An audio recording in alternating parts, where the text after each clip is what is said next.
kept on. In June 1966, after they were murdered, Tallahatchie County voted out the Dixiecrat sheriffs. What's on my mind is the black church. The black church was the pillar of the civil rights movement.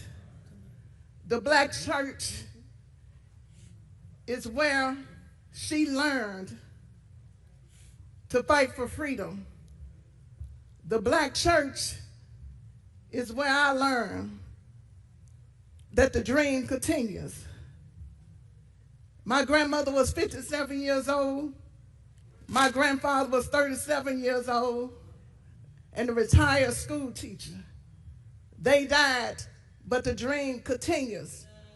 The dream continues in the presidents of the National Action Network.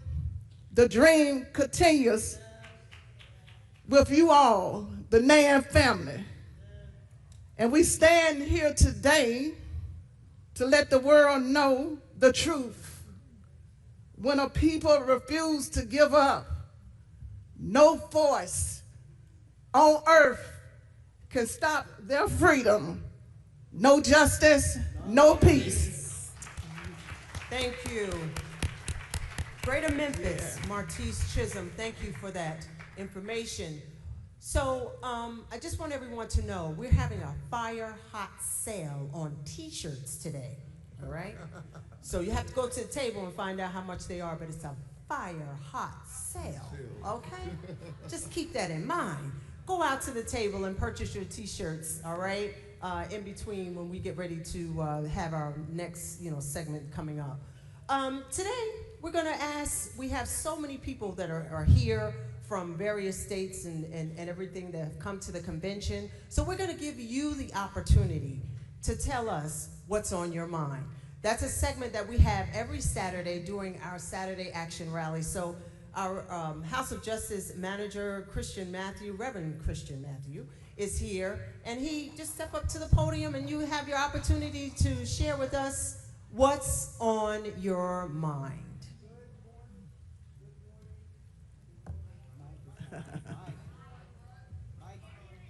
Don't give me a dead mic like Rev said. Good morning, everyone. Thank you for joining us for our national convention celebrating 35 years. Give yourselves a wonderful round of applause. Have we not enjoyed this wonderful week thus far? Y'all ain't excited. Haven't we enjoyed this wonderful week thus far? All of the great things that have transpired this week. And of course, none of this would have not been possible without the leadership of our president and founder, Reverend Dr. Al Sharpton, who has toiled over the last several weeks and months to make sure that this is one of the greatest conventions of all time. So let's give Reverend Sharpton one big hand. Now here, I know that we have a lot of folks from out of town, so what I'm gonna do is I'm gonna ask the out of town people to come first, because on Saturdays here in New York City, we hear from our New York people a lot.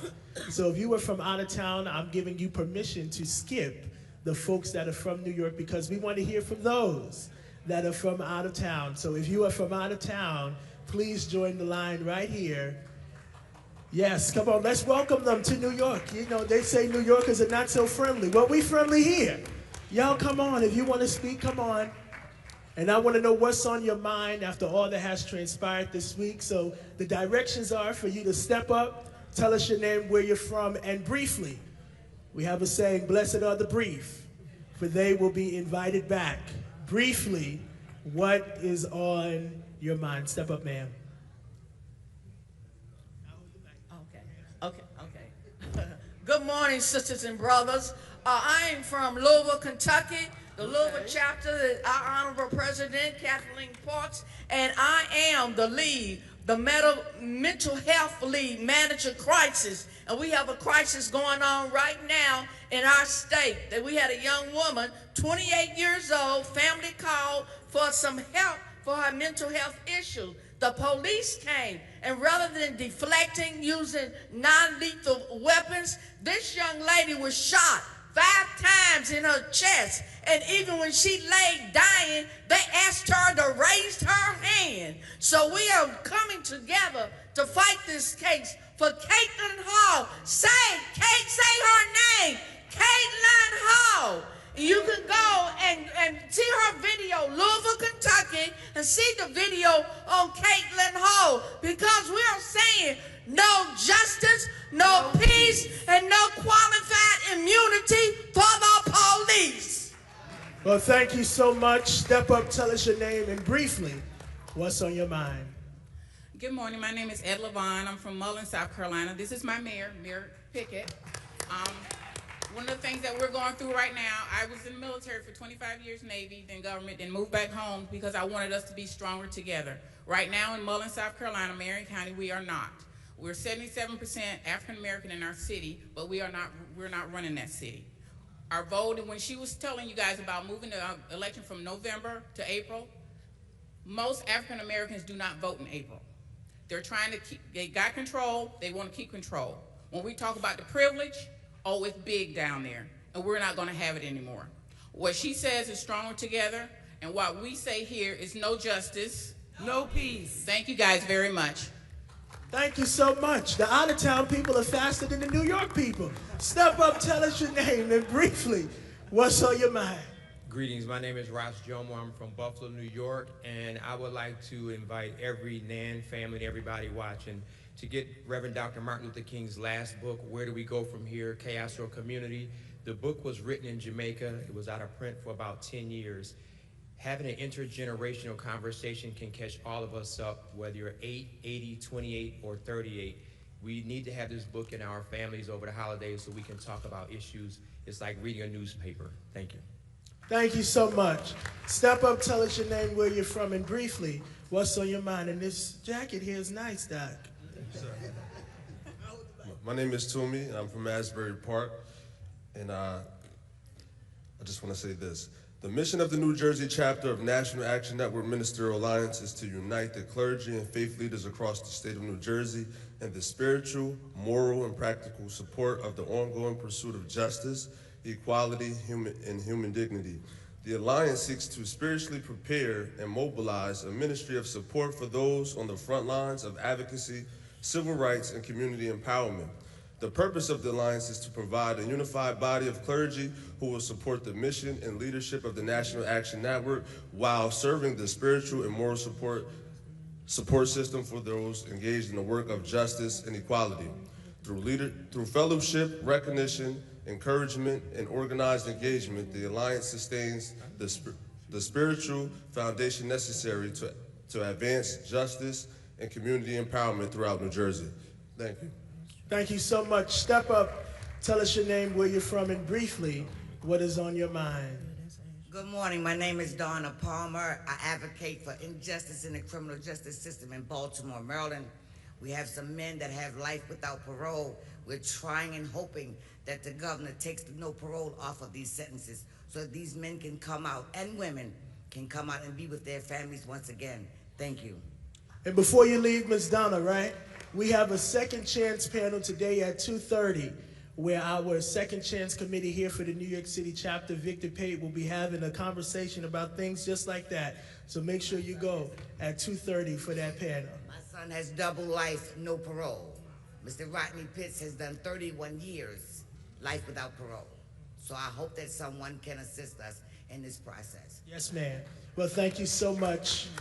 And we'll make sure that someone from our crisis team speaks to her before she leaves. Step up, tell us your name, where you're from, and briefly, what's on your mind. Good morning. My name is Minnie Wilkinson, and I'm from the Green Mountain State of Vermont. Oh. Wow, that's different. Vermont, that's far and cold. My God, bless you. And I'm proud because we are 2% black and brown, non-white.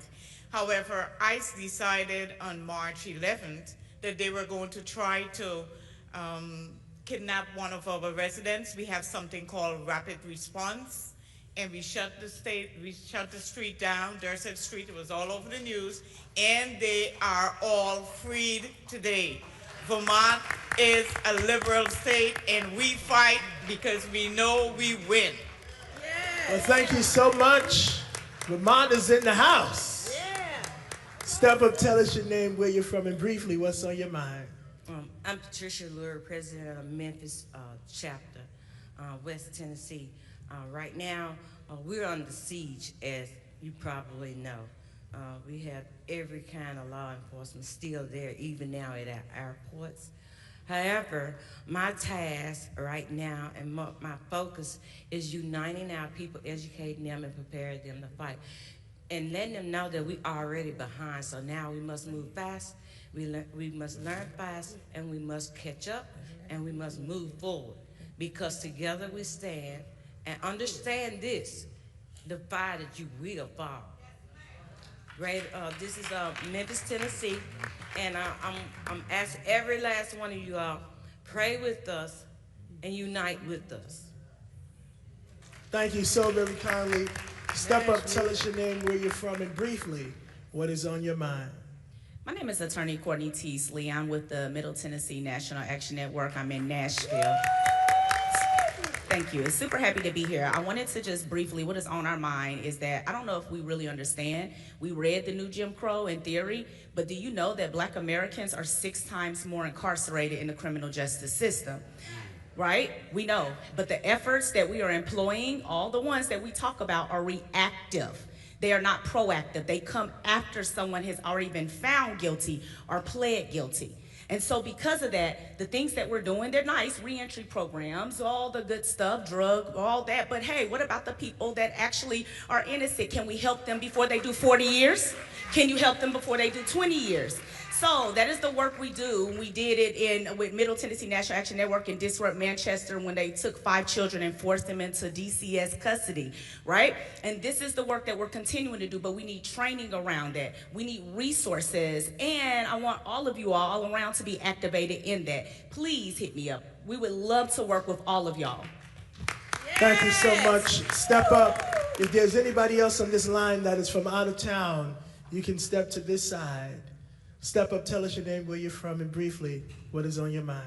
Hi, my name is LaPortia Higgins-Peoples, and my story starts inside of a federal prison. My mother gave birth to me inside of a federal prison. So I would like to change that narrative to say I wasn't born into incarceration, I was born into my purpose.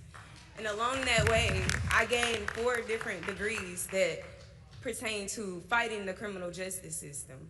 And along that way, so in Tennessee, Nashville, Tennessee, they have a law called criminal responsibility. And what that means is that an individual is responsible for another person's action, even if they weren't at the scene or they had no parts in that crime committed.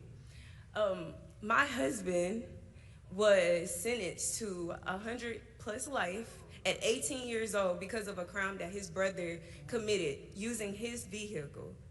And as my position as the criminal justice chair for Middle Tennessee National Action Network, and also the reigning Miss Black Tennessee USA 2026, I plan on using my voice and my platform to fight for the ones that their voice has been taken away from them. Thank you very much. Tennessee is in the house. My God, y'all are on the ground and on the move. And this is what Reverend Sharpton always talks about. It is the groundwork that makes the difference. That's right. You could be a national organization all you want, but if you have no one on the ground, what are you really doing? And so we are so glad for Tennessee and all of the chapters, but give Tennessee one more big hand. Y'all doing some work out there. Yes. All right. Tennessee. Step up, tell us your name, where you're from, and briefly, what is on your mind? My name is Uda Braithwaite Bartholomew, and I am from Center City, Philadelphia, currently visiting in New York. I am a very seasoned creative vocational coach, and I help people of every educational background find living wage work without regard to their criminal, their court involvement. We talk often of the we cannot tax our way into access to the resources we need. We can't philanthropy our way into getting the resources that we need. However, the average American age 20 without a GED has between 600 and 700 marketable skills. And with the mentoring that I've received, I can usually find 50 to 100 50 marketable skills in a 10-year-old. We need to take time to learn how to individually elicit those skills from people as early as possible, whether they're incarcerated or not, and we need to help them know how to amplify them and potentially monetize them and use them to serve each other and help each other prevent the stresses of crappy jobs that don't pay enough, prevent the stresses of weird hours, and prevent the stresses of believing that we have to go through the standard operating procedure and supposedly semi-educated experiencing student loan debt and that kind of thing. We can be a part of helping each other find the resources in ourselves and share them with each other to prevent a lot of the stuff that's coming at us and wanting to destroy us. One last thing. It is absolutely critical, and we're doing this in Philadelphia, it is absolutely critical that every last voting place that you're involved with is completely legally staffed.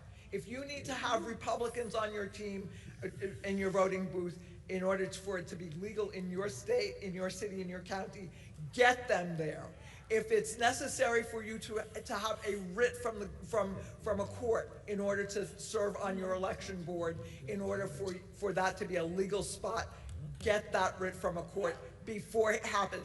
We are about to see the Justice Department attempt to resurrect Roy Cohn from the crypt with torts coming at us backwards, forwards, and sideways. And if we don't watch out, people who are currently going to be on even primary boards, they're going to collect evidence such that we'll have to face $250,000 fines, time in jail, potential loss of the right to vote, because we are not, we're ethically doing it. But if it's last minute and it's helter-skelter, we are at risk for our whole states losing the right to vote. Thank you so much. Thank you. All right, there's no more out-of-state people that I see on the line. So New York people, I want y'all to be quick like everybody else. Don't get bougie. Y'all be nice. Step up. Tell us your name, where you're from, and briefly, what's on your mind? Blessed are the brief. All right. My name is Maurice. I'm from Brooklyn. And before I say what's on my mind, I just want to thank Reverend Al for bringing all of these people here together, right? All of these people in this room are God's people. So I want to say something from the good book. Now, the good book says that sometimes you have to put on your full armor of God so that you can stand firm against the schemes of the devil. Right? Now, all of these great panelists that we heard from today have been doing, or not today, that we've heard from during the course of this convention, have been helping you guys put on that spiritual armor of God. Right? Like we heard from Kamala, we heard from Buttigieg, we heard from Lawrence, we heard from Morning Joe. A whole bunch of great speakers who told you about this administration in different ways to help you prepare. Right? Now, when we're battling against this administration, we're not battling a battle against flesh and blood.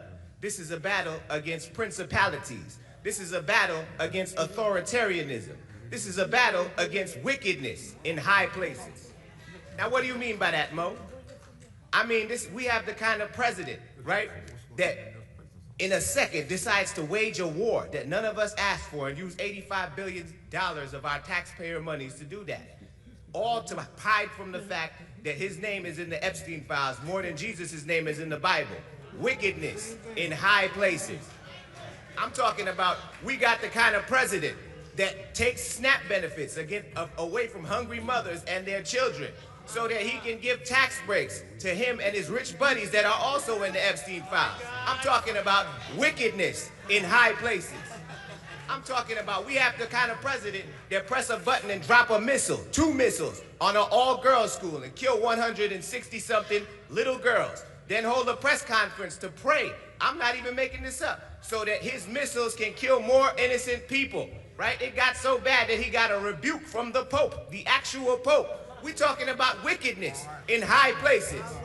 So people here at NAN, it is time to put on that spiritual armor of God so that we can guide ourselves against the spirit of this person in office, right? We need to go out, we need to vote, we need to stand strong like we did back in the 60s. And we need to take back our House. And we need to take back our Senate. Right? And then once we do, we make this lame duck president have no more power. Okay? No justice, no peace. That's it. That's it. That's it. You gotta ordain Maurice now. He done became a preacher. My Lord. Step up. My God. Now, I let Maurice go a little too long. So now I gotta cut everybody else short. Now I'm gonna get in trouble, you see? Step up. Tell us your name, where you're from, and briefly, what's on your mind? Good morning, Nan. Good morning. This is Dr. Jesse Fields, Harlem Community Doctor. This is, yes, a great convention. Thank you to Reverend Al Sharpton. Thank you to the National Action Network. We're going higher and higher. We keep climbing. If we can bring together all the communities and activists represented here at this convention, we can change America and the world. The Black community is here. And I must say, as part of the L in the LGBTQ and plus, and that community is here also. I'm very thankful to be here. According to the Gallup polling, in answer to the question, in politics as of today, do you consider yourself a Republican, a Democrat, or an independent? I'm a Black independent. A record high 45% of US adults identify as political independents in 2026. And in 2026, over 20% of New York City voters are registered as unaffiliated independent voters, totaling over 1 million people, with nearly half of them under age 40. They are Black, young voters, Latino, Asian. They ought to have the right, the full voting rights, to vote in all elections, including in primary elections. Reverend Al Sharpton led marches in Bensonhurst after Yusuf Hawkins was killed. We are still marching. This day is the 58th anniversary of 1 week after Dr. King's assassination, when the US Congress passed and President Johnson signed into law the Fair Housing Act, which Dr. King had been fighting for. Dr. King and Reverend Jesse Jackson led the freedom movement in Chicago. As NAN continues to march, we continue to march. Congratulations, Reverend Dr. Al Sharpton. Congratulations, National Action Network, on 35 years of leadership and activism. Thank you. Thank you. Step up, tell us your name, where you're from, and briefly, what's on your mind? Minister Sandra, out of the Bronx in New York. I thank God for the panel, the people that have been coming up here. I thank God for Dr. Reverend Al Sharpton for opening up this. People are waking up. People are looking at things and seeing that it's being wrong against us as Black people. And I thank God for being here. You know, we gotta wake up, we gotta stick together. In Jesus' name, amen. Amen. Step up, tell us your name, where you're from, and briefly, what is on your mind? Good morning, everyone, for this is the day that the Lord has made, and I shall rejoice and be glad in it. Giving honor to God, who is the head of my life, to Reverend Dr. Sharpton, to my pastor, Peter Barnaday. I'm from Brooklyn, and I have a word here to encourage King Corey. It was something you mentioned on the panel, and I just wanted to encourage you today that we don't know the pain that you went through and all that you endured for the person that let you down. But I'm here to just encourage you that we have to learn to forgive. We have to forgive. In order for God to forgive us, we have to forgive those that hurt us. And I just wanted to say also, as close as you get to God in prayer, ask God to heal you. Ask him to heal you so you can be healed from your hurt, healed from your pain, okay? Because who the Son has set free is free indeed. I know it was rightfully done to you the time that you served, that you should not have been there. But know that God was even there with you through all the years that you spent there. God was still there with you, and he brought you out for a time like this to give him the glory. It was all for God's glory through it all. So be encouraged. God bless you. Step up, tell us your name, where you're from, and briefly, what is on your mind. Salam alaikum. I am Malika Khadija Shabazz from Left Rock City, Queens. And what's on my mind in this upcoming election, and I want to say to all of you that it's best for you to go to New York, vote.New York City to check your status and to check your polling site. Don't wait till the last minute.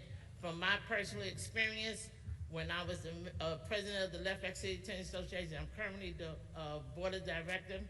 I'm currently the executive board of director, and I had to sue the Board of Elections to get our poll sites back on our district, back in our community. We are over 6,000 plus residents. We are over 14,000, we're over 6,000 voters and over 14 plus thousand residents. So I just want to say to anyone who's listening, I can only speak to New York City, to make sure that you check your registration status, make sure you check your polling site, go to vote.New York City and check. Start with your family, go in those clubs, start in those grocery stores, wherever you are. Ask people, have you checked your voter site? Have you checked your voter status? I greet you as I receive you in peace. Assalamu alaikum. Thank you so much. Step up, tell us your name, where you're from, and briefly, what is on your mind. My name is Tony. People know this is Tony. That Tony. Okay. I'm from the Bronx originally, and what's on my mind is that we request and create and demand that anybody that's a politician, they have to take a relationship IQ test. Because they're over there worried about being in control, but they don't know that they should be taking care of the people around them because they don't understand relationships. Another thing is they're focusing on winning all the time, and they don't know the difference between winning and success. Winning is I win, everybody else lose. Success is I win, everybody wins.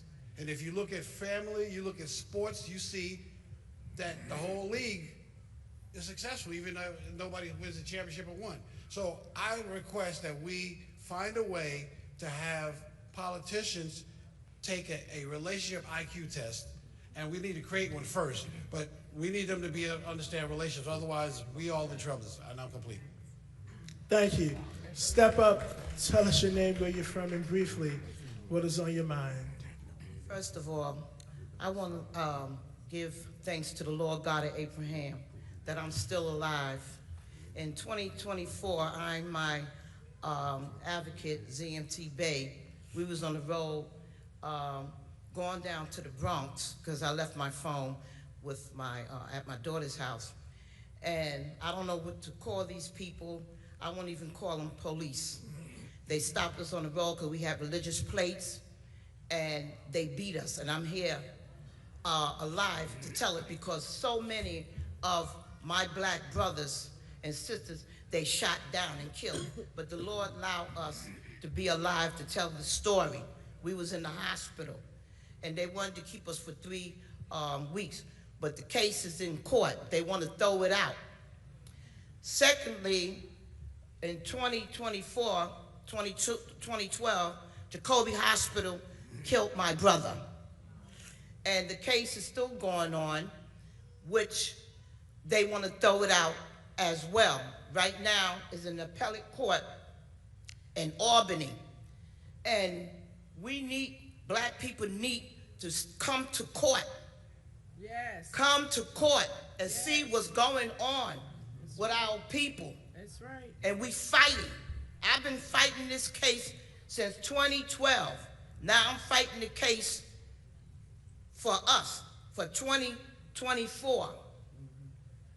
And my name is Diane Bichette Bay. Thank you. Thank you so much. Step up, tell us your name, where you're from, and briefly, what is on your mind.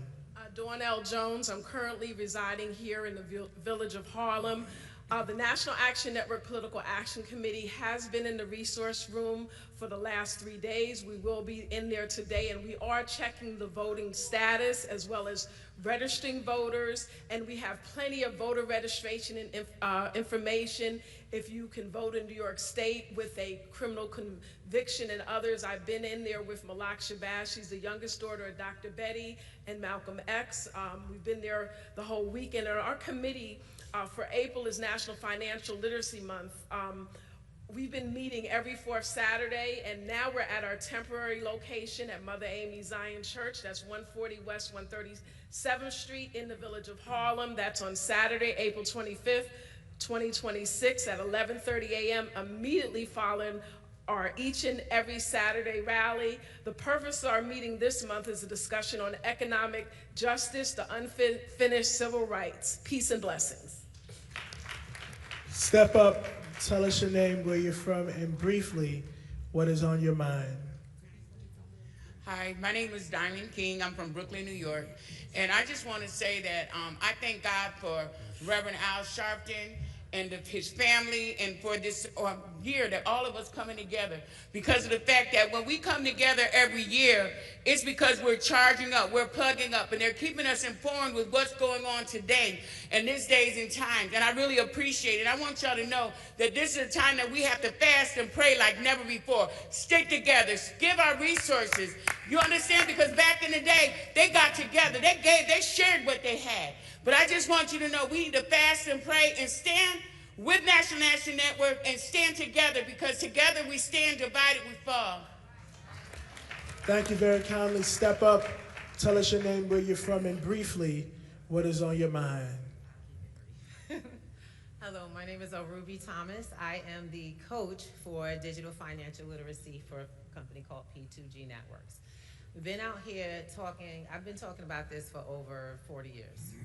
What we need, we always talking about financial literacy. We all need it, everybody's been knowing it, but how many of us have actually know what we need? We haven't been keeping up with how things have changed. We've been re-educating each other to do the same thing, but that's not how the world has worked for us. So got a little tired, got a little broke, and realized that that was a reality for more than just me. Approximately 5 years ago, I turned 40-something. Don't want to say more about that. I turned some 40-something and realized, how could you be broke doing the right thing, saving, building credit, paying your bills? Well, that was because I was following a blueprint that had been given to us since my great-great-grandparents. And that's the thing we have to break. So we did. We broke some chains. We learned how this system really works and how it doesn't. So what we've been teaching is digital financial literacy, how to work tech, because that's where we are, and how to work the real financial stage, but how to do it in a practical way. And that's what we've been successful for the last 5 years in doing. So we invite you and the National Action Network to join us, because it is now going global. It is all online currently, so we can reach everybody. COVID did not hurt us, it built us. It built all of you, because you now have the skills to work technology like you never have before. So let's use this. And I ask you to all keep coming here, because this is a resource we can't be without, especially in Harlem. We'll see you guys soon. Thank you so much for allowing me to speak. Thank you very kindly. Step up, tell us your name, where you're from, and briefly, what is on your mind. Good day, everybody, and God bless everybody. My name is Sister Reverend Word. I'm 74 years old and new. I'm a National Action Network lifetime member, and I'm a Jesus Christian. Now, the reality of it is, if we say we believe in God, like we say we believe in God, we already know we got what we need to work. We've had ancestors way back that's been telling us the truth forever and ever, what we need to do, and that's unity, and use our best minds.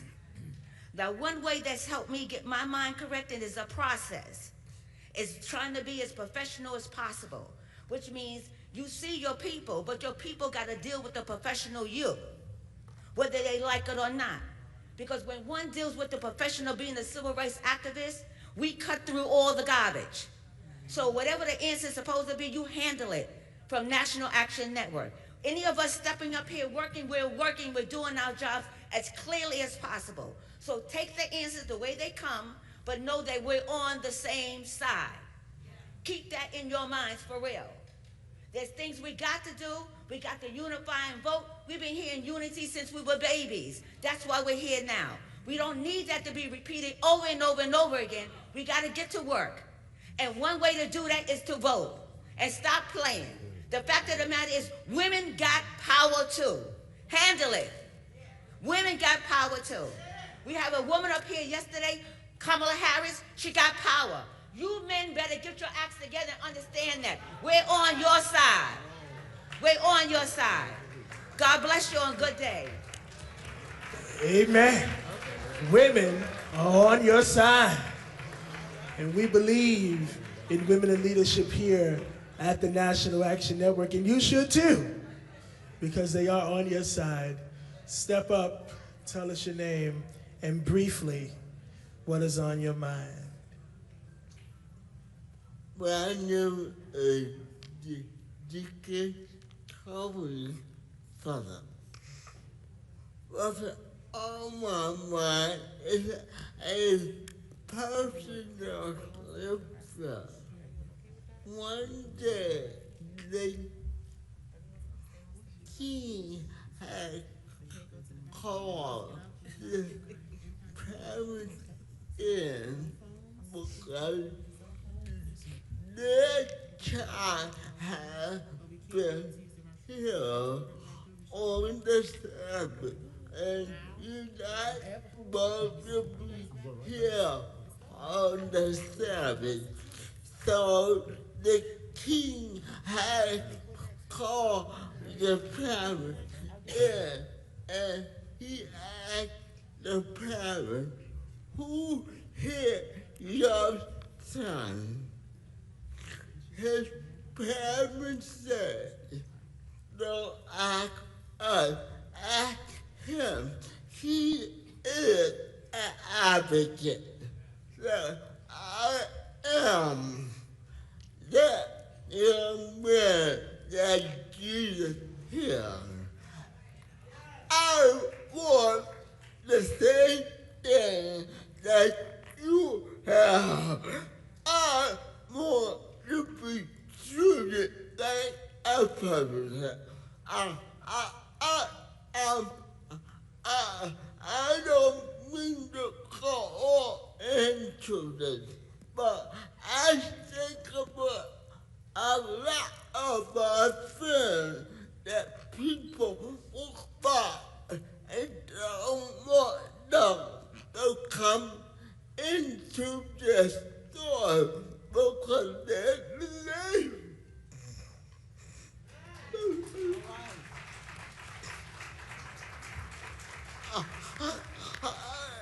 I am saying, where is we at in all of this? I keep thinking about if we're gonna go back to one of the days. Thank you, Deacon Anthony, for that. Okay. Step up briefly. We have to get going in one moment. Step up, tell us your name, and briefly, what's on your mind? Hey, yo, as I look around this room, if you're 35 years old or younger, raise your hand. 4 people. So here's the thing. Y'all in trouble.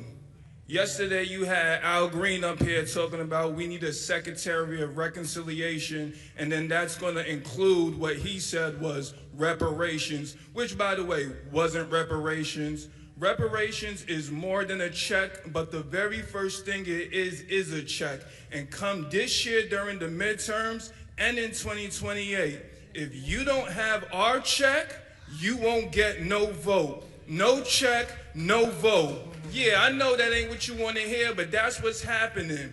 All of y'all in here, with all due respect, you're beautiful, but you're old. You're not talking to the youth. You don't know how to talk to the youth. You're trying to tell us what to do. We're not having it no more. So if you want our vote, you got to come with our paper. We're not scared of Trump. We're not scared of anybody. Biden is a racist. Trump is a racist. Kamala is a racist. And if you don't have our money, you don't get our vote. Yeah, not. Who are you? Oh, all right, yeah, so like I was saying, I'm going to land my plane right there, but the Democrats are no better than the Republicans. No check, no vote. Y'all take care. And somebody get my man a tissue. He need a tissue. Thank you. First, let me clarify something. There are many young people that are part of the National Action Network. I happen to be one of them. I may look old, but I'm not old. And we have, Nan actually brought young people from out of town to the convention under the leadership of Ashley Sharpton and Reverend Cassius Rudolph from HBCUs, and went on a whole college tour. So I don't want anybody to think that we are not supportive of our young people, because Rev was a young person one day that somebody looked out for to assist. And that's what Nan is about. Rev always says he's not anybody's talent agent, but he believes in helping those that need help. Because what does the Bible says? Your gift will make room for you. Not that someone will make room for you, but what? Your gift. So let your gift shine light. All right. Now y'all come on and be brief, because we don't have... Okay, we got one more person. This is the last person. Step up. Tell us your name, where you're from, and briefly, what's on your mind. First of all, I would like to thank God for the opportunity to be even here. And I'm grateful to be able to be here from Cleveland, Ohio, representing National Action Network with the chapter leader, Dr. Marcia McCoy. I am very grateful to have an opportunity to be before you, and I'm grateful to see each and every person in here. Amen. And let us leave from this place doing work. Okay? Let's do some work. Amen. We heard everybody. It's great. That's good. Let's do some work. Hit the ground running.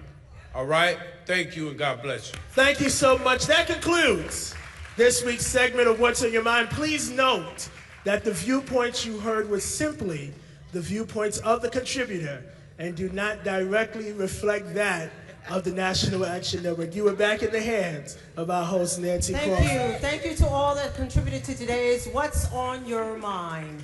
Good morning, good morning, good morning. Welcome to National Action Network Live on 107.5 WBLS. Let us now receive our president and founder, the Reverend Dr. Al Sharpton.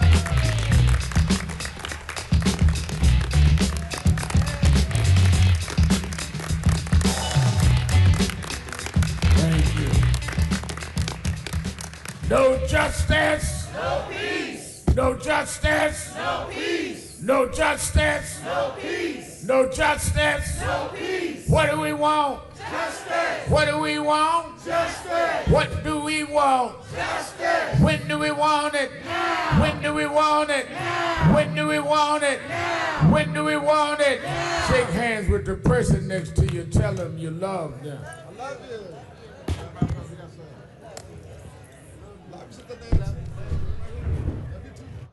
All right, thank you all for being here. We have had a great convention and a great gathering. Give yourselves a big hand.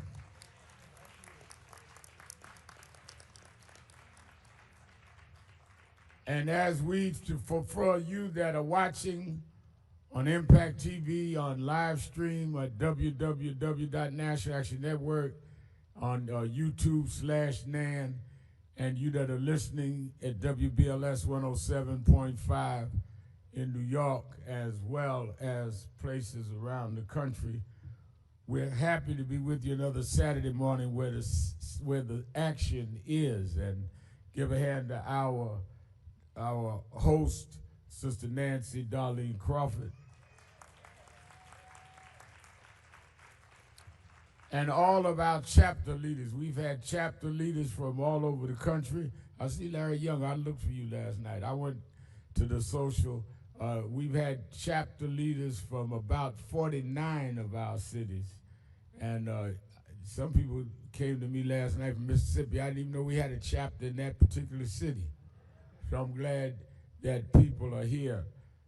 Let me say, in terms of our report for the year, and then we're going to go on with the program. Our young people are rehearsing, getting ready for this afternoon is our youth day. I heard somebody talk about young people. They tell them to just stay around. They're going to see two people, afternoon, all of the youth in there. And I don't know, but you get provocateurs, because anybody that is talking to somebody younger than them holding the mic, then you know that they paid agents. And if you're in the room, if you don't like me saying that, I'll say it again.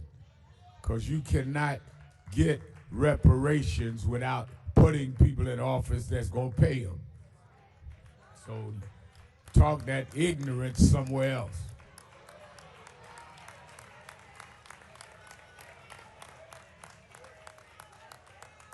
You know, people talking about we have been for all of our existence fighting for reparations, made every candidate pledge to it. You cannot get reparations unless you elect folk that's going to pay it. Who you going to pay yourself? So you can't at one hand say, don't vote for everybody, they racist, but I want reparations. Well, who going to pay you? So either you paid or you stupid or both.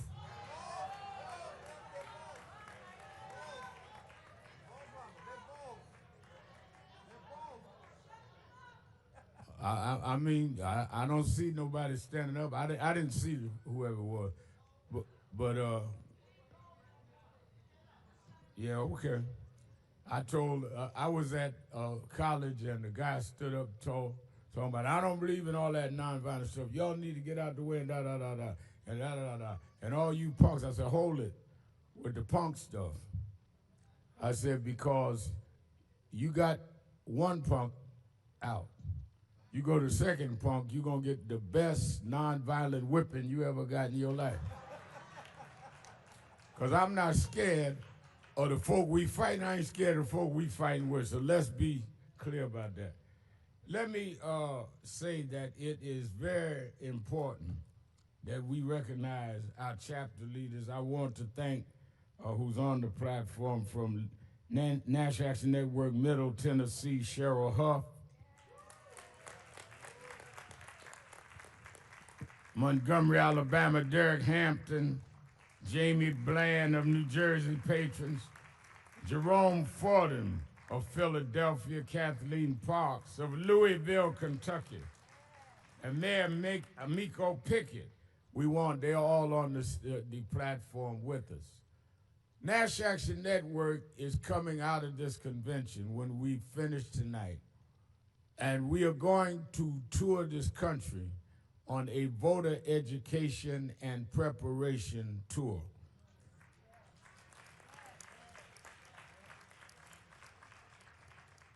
And I am going to do that tour in conjunction with those that are in local office around the issues of, first and foremost, we need to get rid of this Congress.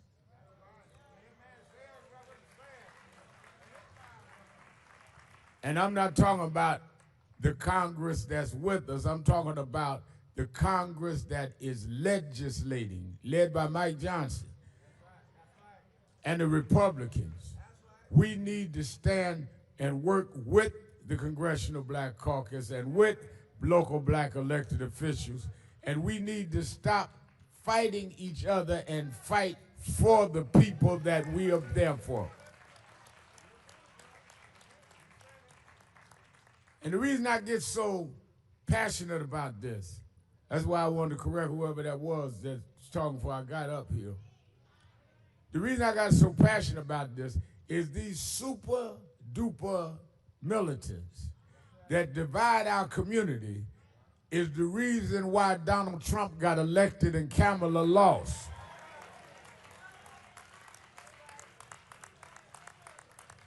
They get enough of them to get some folks disgusted with the system, and all they need is a few to flip the election. Trump needs ignorance in order to stay in power.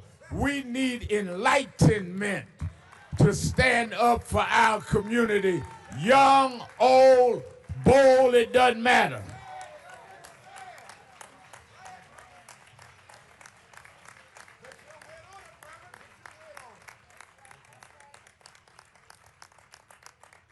So Nan is going on this national tour unapologetically. Why? Because black unemployment has risen under Trump. Why? Because he started his first day going after diversity, equity, and inclusion. We are an organization that was raised and trained by those that came out of the civil rights movement. My mentor, Reverend Jesse Jackson, who just passed. And they passed the baton on us. Reverend Jackson used to be every year for our convention. Coretta Scott King been here. They did theirs. Question is, are we going to do ours in our generation?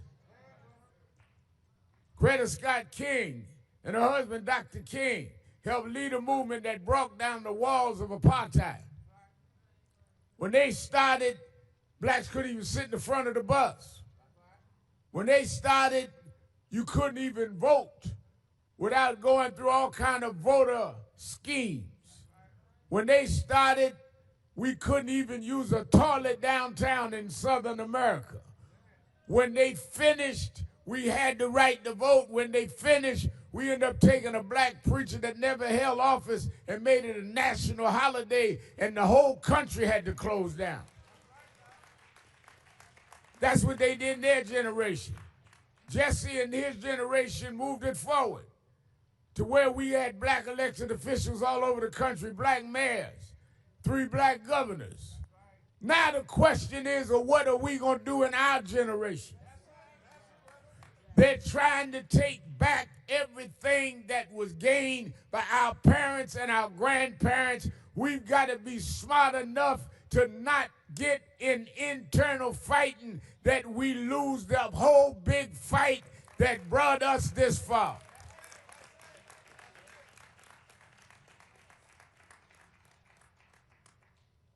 They are prepared to turn back the clock. Why? Because they are the children of those that never wanted to see the clock move forward in the first place. Let me tell you something. Donald Trump is the son of Fred Trump. Fred Trump and Donald Trump was cited by the Justice Department as discrimination in their real estate in the 70s. Donald Trump is cited by that in his businesses way before he became known, less known a politician. They are standing up for what they believe. Question is, will we stand up for what we believe? This is our time. That's why I said when I spoke at Reverend Jackson's funeral, they did theirs. Jesse Jackson, Jackie Jackson sent 2 sons to the U.S. Congress. When they were born, they couldn't even vote in Greenville, South Carolina, and Florida, where they were from. So the question is, rather than to condemn your elders who provided for you, the question is, what are you going to do for your children that was done for you? Your mama and daddy made sure you had a better life than they had. Trump is taking that life from you, and you too busy calling folks names rather than getting the work done and getting out here and making sure we defend and hold what we got. Now, nobody's more concerned than I am that we should be making more progress, but we got to first stop the regress. Before you go forward, you got to stop them from pushing you backward. Trump has stopped DEI. You have major corporations. You have major athletic companies now that are saying we have to end diversity. That will unemploy people. That will stop black contracts. That will stop all that we have gained. Trump and his minions in Congress, the Republicans, will not renew the Affordable Care Act. I get tired of people talking about, well, Obama didn't do nothing. Well, then why are they undoing something if there was nothing done?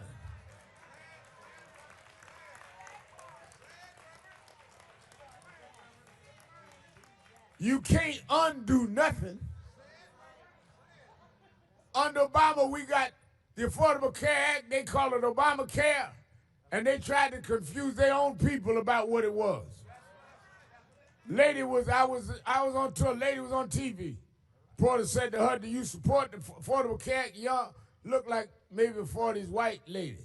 She said, "Yes, we need the Affordable Care Act." She said, "So you support Obamacare?" "No, I'm not with Obamacare." They use the language of race to try to push us back. It is our job to make it plain on the ground. That's why where your chapters are is ground. When I come to your city, we go on the ground. I don't go down to the convention center. We go to the ground. Because change comes from the bottom up, not the top down.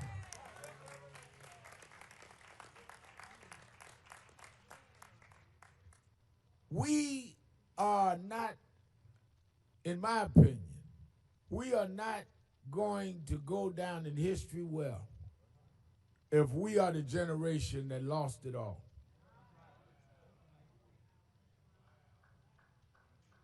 With all our ideology, with all of our hollering and screaming, this man in your face has taken your grandma's health insurance. In your face, said that he's going to charge you now to go to the park on Juneteenth and King Day. In your face. Done call you everything but the N-word in public. And you too busy jumping on the Black Caucus rather than standing up and fight those that have taken everything from you. And the reason why we fight a lot of our black leaders, because you know you can be allowed to do that. You ain't gonna do that to those whites in power.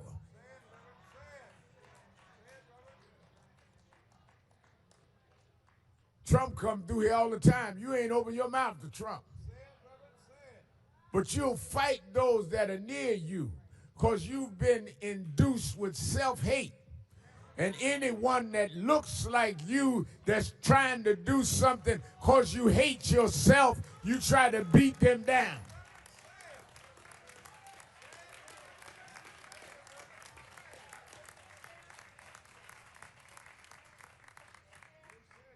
Well, I don't know about Hakeem. Hakeem come out this organization. Well, I want him to throw up his fists and yell Ungawa. Ignorance. If Hakeem Jeffries becomes, and he was here opening day, talk about is he accountable? He accountable to folks that he worked with.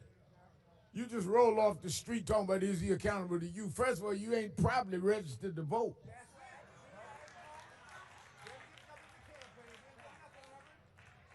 So that's why Jesse and them used to try to hold me back, because I like fighting.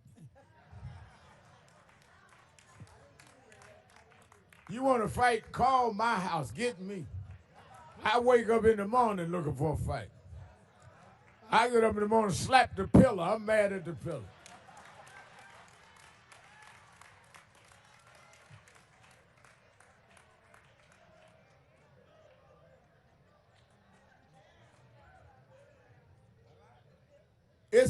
time. And we have 3 goals this year. We must register and bring out the voters for the midterms. We must save DEI as part of what is required. If you cannot save DEI, you can't even approach reparations. If they will get rid of diversity in corporations and in schools, how you gonna ask for reparations? If they gonna take what you already got, how you gonna talk about getting more? And we're gonna deal with this question of health care. We have got to preserve and get the vote to preserve health care. Overriding all of that is we must stand up around the Voting Rights Act.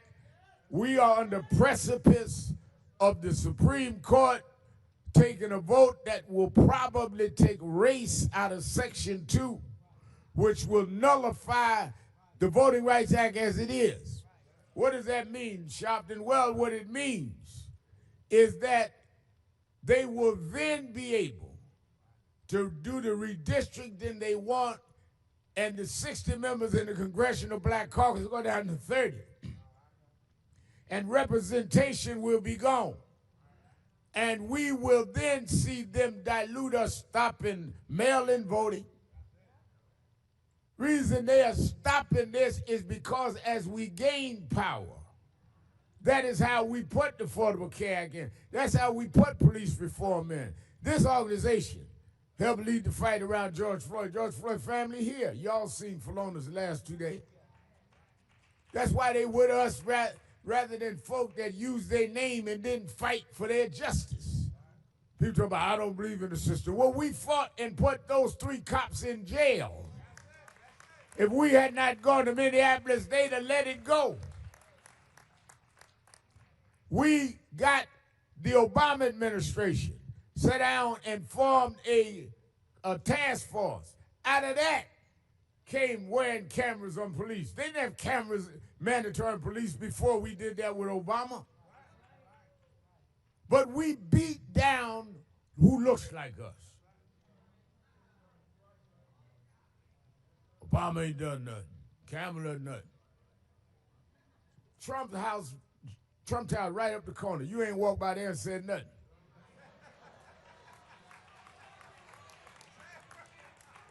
He right up the block. Go to the corner, turn left, walk up 3 blocks. Trump Towers. Cuss all you want to cuss.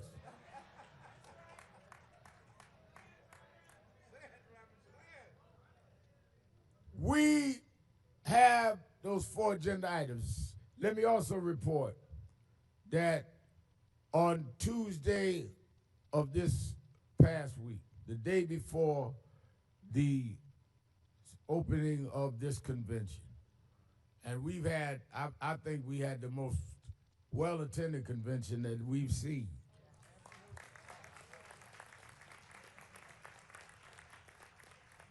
This room here holds 2,500, and there wasn't a day that it wasn't packed all the way back, and then our other rooms having their workshops. 12,000 people registered. And coming from over, as I said, over 49 states, and our chapter leaders. When I say chapters, I'm talking about real people. These folks sitting up here that I call, these are real folks breathe. This ain't AI.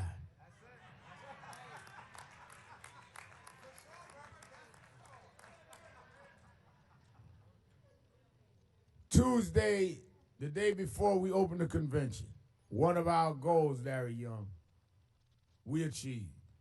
We were able to purchase a National Action Network permanent national headquarters in Harlem.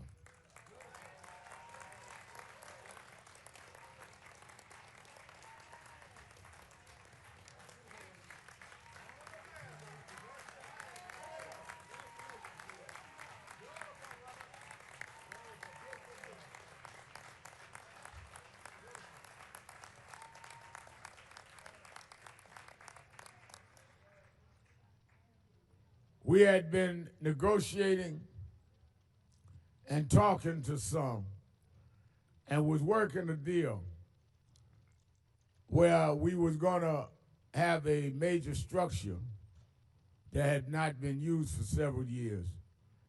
And we worked out there was gonna be a 99-year lease with option to buy.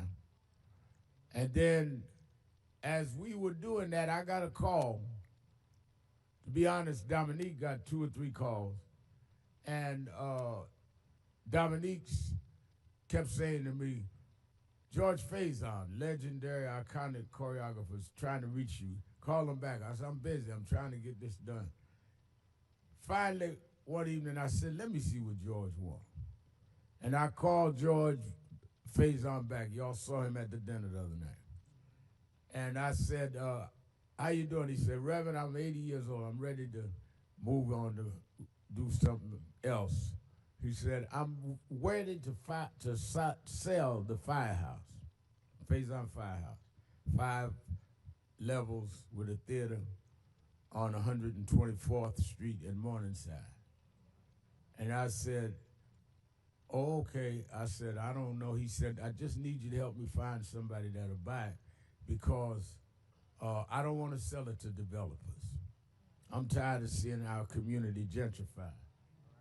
I said, well, how much money are you looking for, George? He said, I'll ask for $8 million, but I'll take $6 million. I said, $6 million for firehouse. Well, and you got all the same stuff in there. Oh, yeah. And the firehouse has got no structural problem because it was a firehouse. And I said, well, let me see if I can find somebody. He said, I'll sell it for $8 million if they can get the financing. $1 million, I'll move out up front. I said, all right. I called Reverend Bird, our COO. I said, go over, you in Harlem, go over to the firehouse, look at it, see how it looks. And he did. Called me back. He said, sturdy, it looks good. They still got everything there. I said, okay. I called George. I said, George. He said, yeah. I said, you said you would sell it to a brother for $6 million up front? He said, yeah. I said, well, meet me. I'll give you the $1 million. Get the financing for the $5 million and let's go. I went to the people that we supported with Jay-Z's casino. And I said to them, can you help me find a bank to help mortgage it? Better still, that can carry it until Carver, our black bank, gets his paperwork. The guy said, well, no, I don't know if I can help you, but I do mortgaging myself. The other night, Mark Holiday. They said, we'll give you the bridge loan. I said, George, meet us, and we gave him and paid in full the $6 million.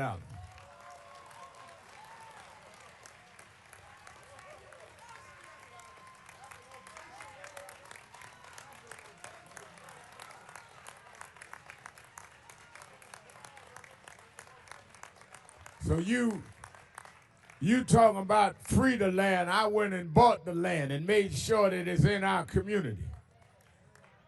My friend, we grew up together. Congressman Greg Meeks is here. Greg Meeks will tell you that long years ago, for you out of town don't know, they used to call me in New York ambulance chaser. Well, tell him now the ambulance chaser bought a firehouse to have his ambulance. I got a place to park my ambulance. Why do I go through all this? Because I'm going to be transparent. So everybody understand. And first of all, these young folks that's growing up in Nan, one of them will take Nan. You do not buy a headquarters if you intended to just fleece people and keep going. The fact that I wanted to buy something meant that I want Nan to be permanent and be here long after I'm gone.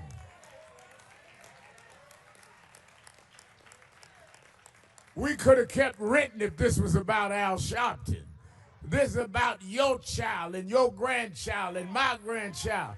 I want my great-grandson. I can't walk him down the street, Greg Meeks, and say that is Marcus Garvey's building. I can tell him the Garvey story. I can't tell him where other great folks in Harlem that were activists left their building. But I want him to be able to say to his grandchild, this is where Al Sharpton and that generation did not no justice, no peace.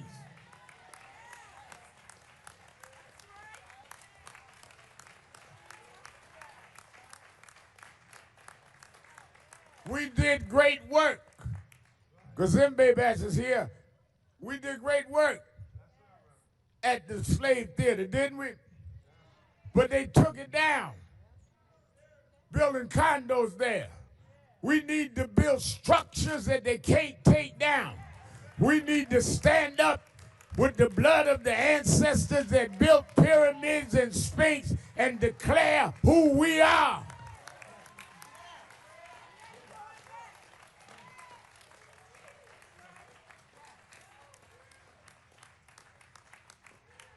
That's why we're also unapologetically a spiritual movement.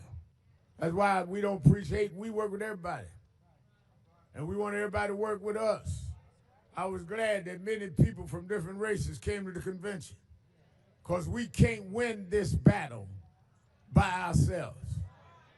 We're going to need everybody to help turn this Trump situation around. They need to understand, in the rural white communities, they suffer more from the Affordable Care Act not being renewed than we do. Diversity hurts white women as much as it do us. And as long as they can have us fight each other, they stay in power. But if we're smart enough to stand together, I don't lose my blackness working with whites. And if you're afraid to work with whites, it means you have an inferiority complex.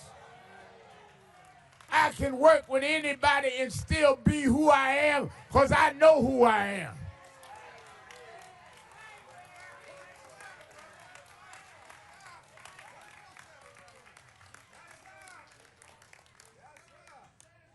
You got to be so secure that you can go anywhere and be around anybody and not lose yourself.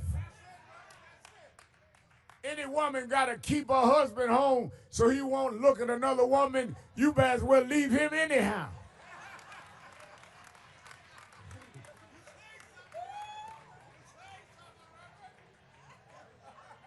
You got to lock your husband in the room. Y'all ain't married. He's a prisoner.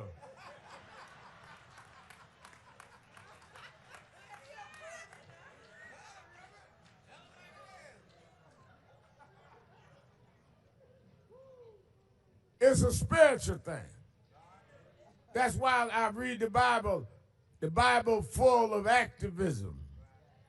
People talk about, sometimes when I go to preach, Reverend Patterson and those of you in the ministry will know what I'm getting ready to say. Rudolph is in the back. Many times you hear them say, well, you know, Reverend Al, we're glad to have you, but we don't want you to, you know, stay away from all that politics and civil rights. You know, just kind of, you know, just stay in the Word. I said, all right, that's fair. I said, now, what Bible you got? Because the Bible I got, the second book of the Bible was Exodus, was a slave rebellion. Israelites taken out of Egypt, out of bondage. So that's a civil rights movement. David became king, that's politics. Solomon became king, that's politics. Shadrach, Meshach, and Abednego rebelled against Nebuchadnezzar, that's civil rights. Daniel in the lion's den, and Belshazzar, civil rights. What Bible you got, doctor? I don't have the Negro version. Give me your version. If you're afraid to stand up and preach the word, sit down and shut up and let somebody that's not scared stand up and spread the word. The same God that can tell Daniel to stand up to Belshazzar, to tell the three Hebrew boys to stand up to Nebuchadnezzar, the same God that would have his son stand up to the Roman Empire that led to his crucifixion, that same God is still on the throne. I won't bow to Trump. I won't bend to Trump. I'm going to stand up until righteousness flows like a river and freedom like a mighty stream. If my people, I'm not talking to everybody. If my people, this don't go for all of you that are doubters. If my people who are called by my name will humble themselves and pray and pray and pray and turn from their wicked ways, then, right then, you will hear from heaven. I will heal the land. I will heal the land. I will heal the land.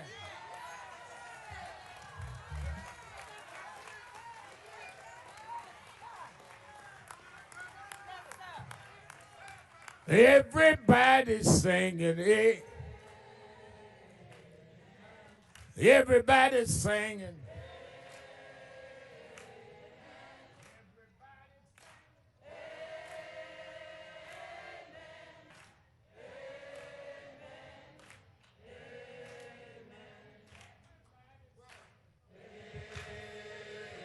Sing it like you mean it. Sing it like you mean it.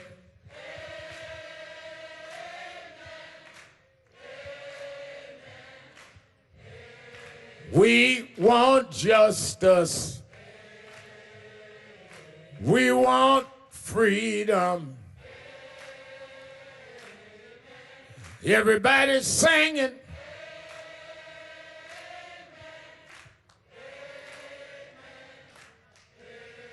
One last time, y'all.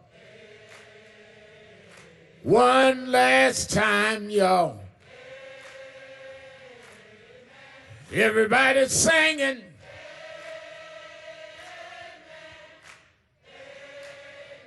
Yeah. All right.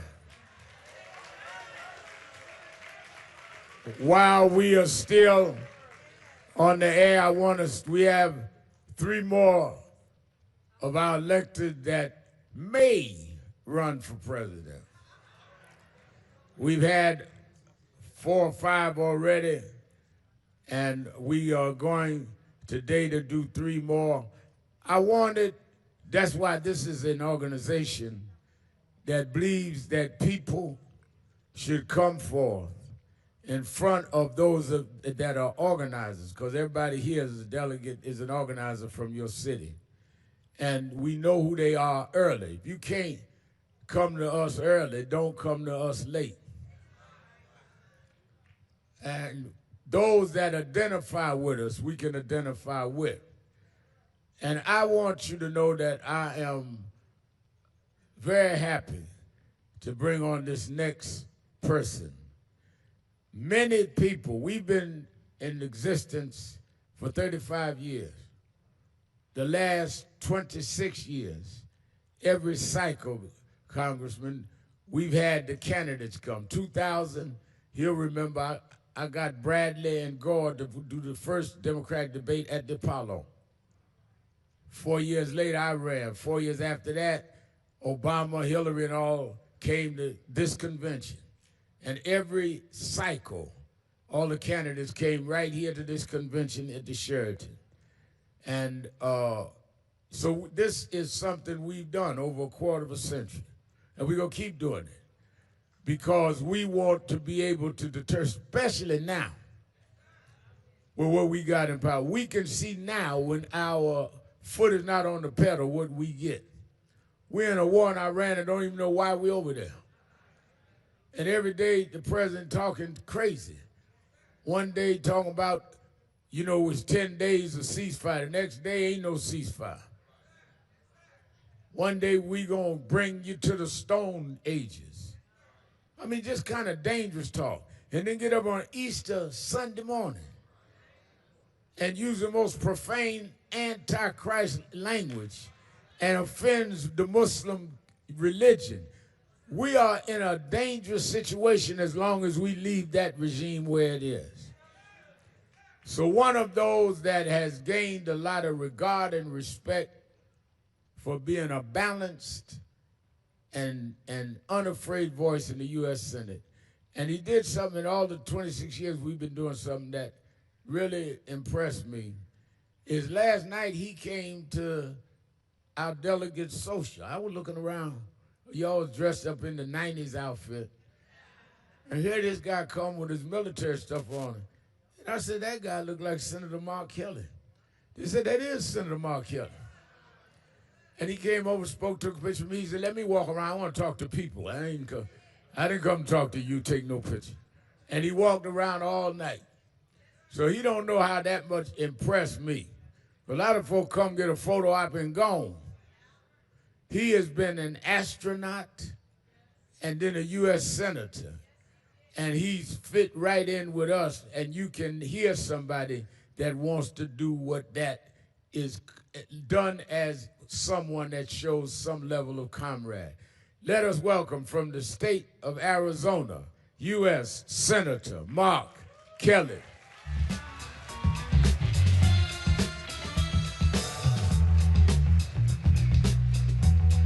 Thank you, everybody.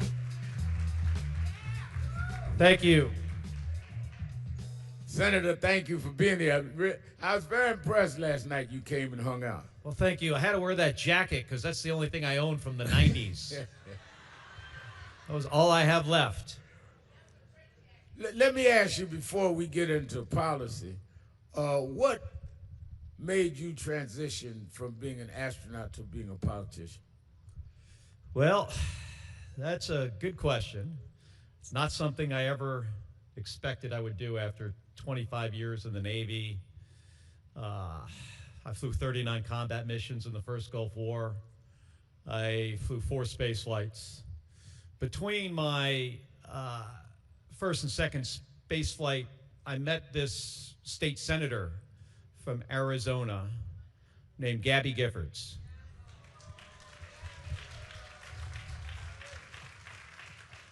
And, you know, as many of you in this room know, that on this January 8th of 2011, I got a phone call.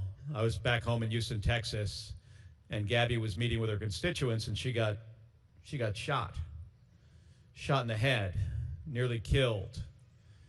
And that changed the trajectory of both of our lives, you know, for, you know, really forever. I never expected to get into this business. You know, my wife, Gabby, was the member of Congress in our family. You know, sometimes I think if I was the person who would have been injured, would Gabby have become an astronaut? She says yes, and I would not put anything past her. But, you know, I saw what she was able to do as a state senator and then in Congress and really have an impact on people's lives. Hey, you know, I was in public service my whole career, right? 25 years. But I saw a different side of public service. I saw how you could really help people. And then what happened to me it was in 2018, the night before the election at a Get Out the Vote rally. I was just, you know, standing there watching the band playing, and a young woman comes up to me, not much older than my older kid, and she says to me, hey, my son has Down syndrome, and I'm terrified he's going to lose his health insurance. Would you please consider running for the U.S. Senate? Wow. So that's why I'm here. Wow. And it's, you know, it's for that kid. And it's for, you know, all these kids out there that need help. And all these people that need help. And often have a government that isn't providing the help. How's Gabby doing, by the way? Gabby is doing great. She works incredibly hard. After she was injured, about a year and a half later, we started an organization to deal with this issue of gun violence, which is just a scourge. Just communities across our country, especially young people. We have the highest, well, first of all, we have one of the highest rates of gun violence in the developed world. It's now the leading cause of death for children. I mean, how outrageous is that? So after Gabby was able to get to the point where she could travel again, and we started this organization, we started to travel around the country. We met all kinds of people. I mean, we even went up to Alaska. I mean, we traveled all across the nation, and I'll never forget this, going to this school on the west side of Chicago called Lawndale Academy. And I met with these kids, and they had this club where they provide counseling to their classmates when their dad or their brother or another family member is shot and killed. I mean, I just never heard of any such thing. I mean, these kids should be starting a STEM club, not have to do this. And this became their lives. And what really struck me about it was not only that they found themselves in this situation, that they, had to start this club, but that they didn't feel like there was a lot of opportunity out there for them. That despite being what I thought was actually and seems to be a pretty decent school, they felt that there wasn't much that this country had to offer.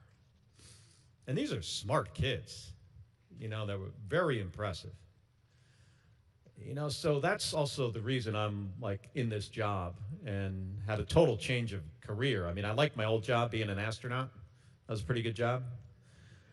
But you know what? If I drop the big science experiment and it floats off in space, is it really that big of a deal?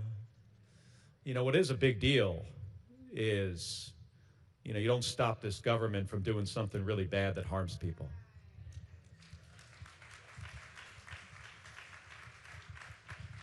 Talking about doing something bad, last year you released a video with some of your colleagues who are also veterans, as you are, reminding the troops not to follow illegal orders.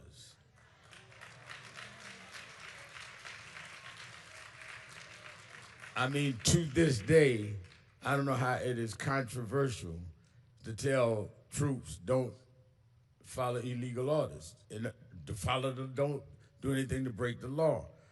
Donald Trump and Pete Hegseth didn't like that, and they came after you. You've worn your uniform, you've flown in combat, you've commanded missions in space. So when you hear someone like Pete Hegseth talk about demoting you or court-martialing you, how did that land with you? Not well. Well, first of all, I said something, and Reverend, as you stated, I said what was the law. Do not follow illegal orders. It's in the Uniform Code of Military Justice. It's something people are trained on. This is not complicated. And I said this thing, and Donald Trump didn't like it.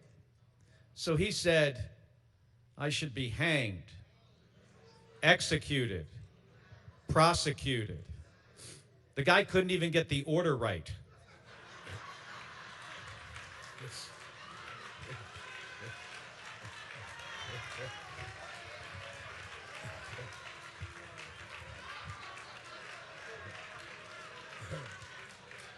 So, then what they did is they tried to indict us, myself and 5 other colleagues.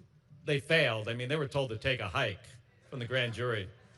And then Pete Hegseth, the Secretary of Defense, by the way, he doesn't get to change the name of the government agency. Secretary of Defense said I should be demoted. They should take away my pension. So I sued him. And so far, I'm winning in court. And I expect to win. I also don't expect these guys to give up. They're going to keep coming after me. But here's the thing. This isn't about me. This is about all of us. We all have constitutional rights. By the way, there are 2 million retired veterans, like me, whose First Amendment rights are on the line if I was to give up here. And, you know, the way we win these fights, you know, with this government is we show up, right?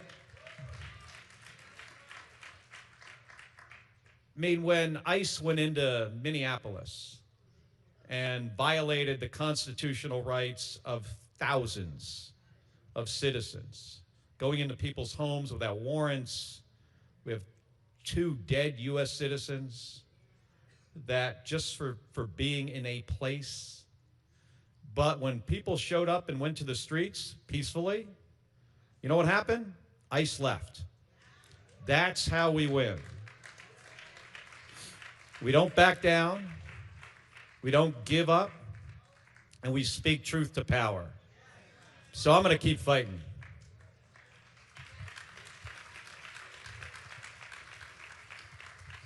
Given your military background, how do you analyze this engagement in Iran and what this country has put itself in a position to be as it relates to its NATO allies now that this president has attacked them, as it relates to those in the Middle East? Many of them were allies that are now in danger.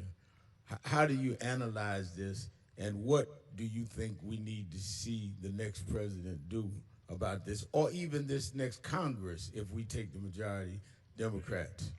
Well, let me start at the beginning. Donald Trump, he is not a strategic thinker. I mean, that's the root of this problem. I mean, you've heard, everybody heard the analogy of when somebody is playing chess, the other side and our side's playing checkers. Donald Trump isn't even playing checkers. You know those red Solo cups? He's got 2 of them, and he's moving them around the table. That ain't even checkers.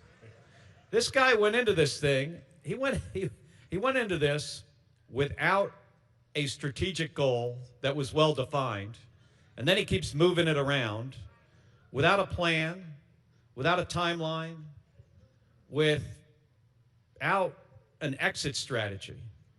And because of that, we're in this situation he finds himself in now, which is, how do I get out of this? Now the strategic goal seems to be to open up the Strait of Hormuz.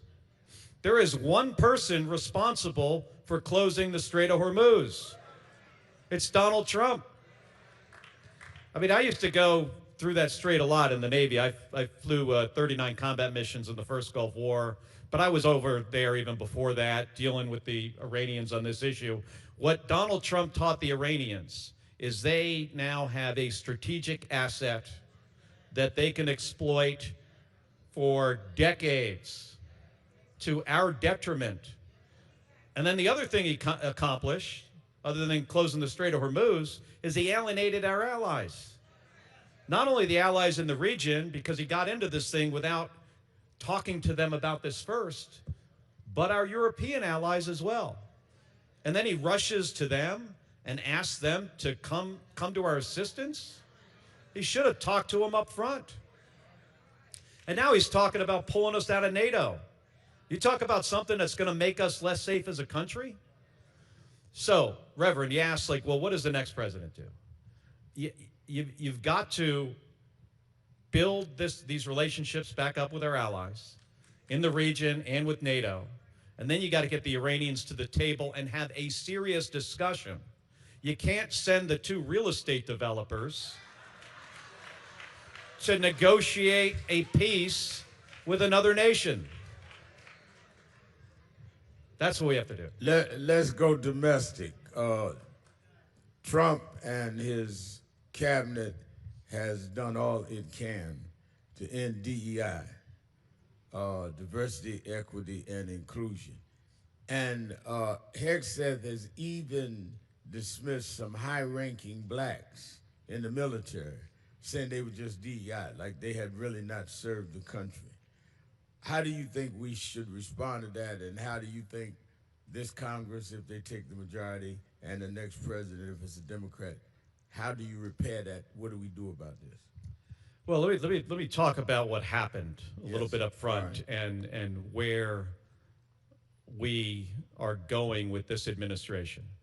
So, as soon as Pete Hegseth became the Secretary of Defense, he fired a number of people. One of them was the chairman of the Joint Chiefs of Staff, General C.Q. Brown. Black man who has served his country for over 30-something years, one of the most qualified professional leaders that our military has,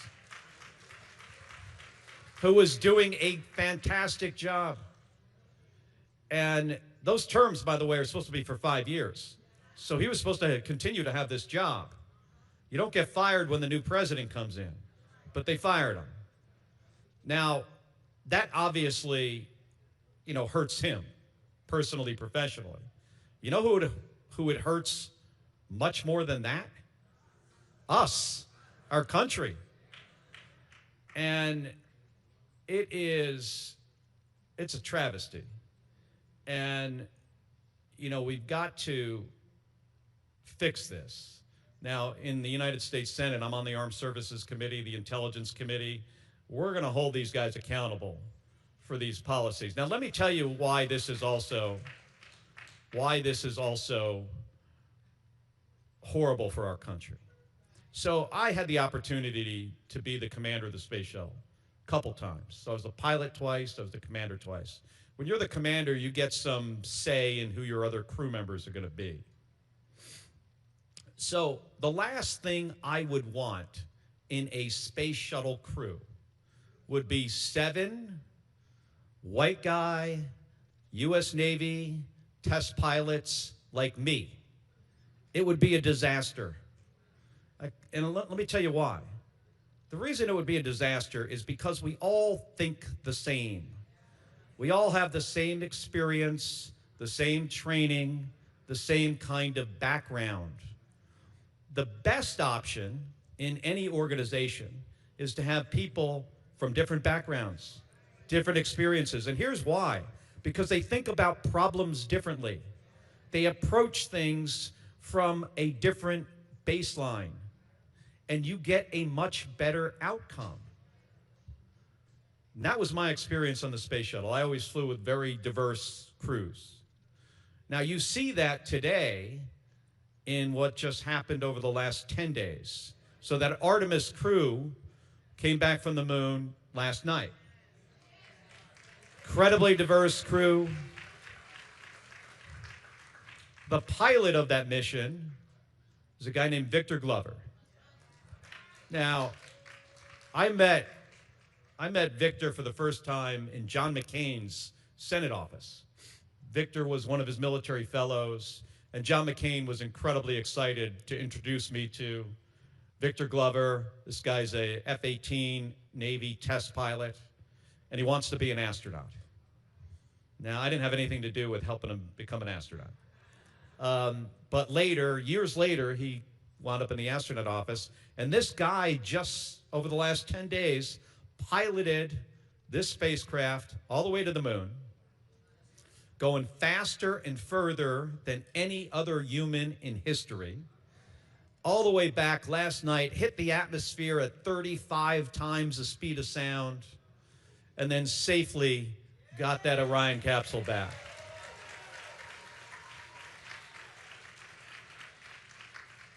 That is the America that makes us better, that makes us more successful, that makes us more capable.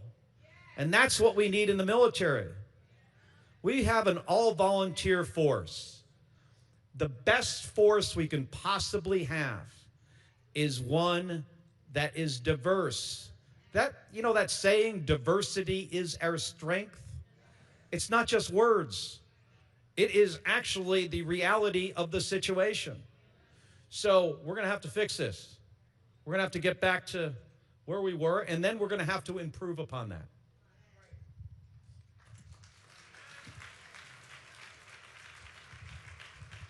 Let me go to another issue with you. You've been pushing a ban stock trading. in Congress, eliminate corporate PACs and make schedules public. That's about trust. But for a family making $40,000 a year struggling to pay rent, what's your message when Washington seems to care more about its own process than about families getting ahead? Well, I mean, families getting ahead is the top priority.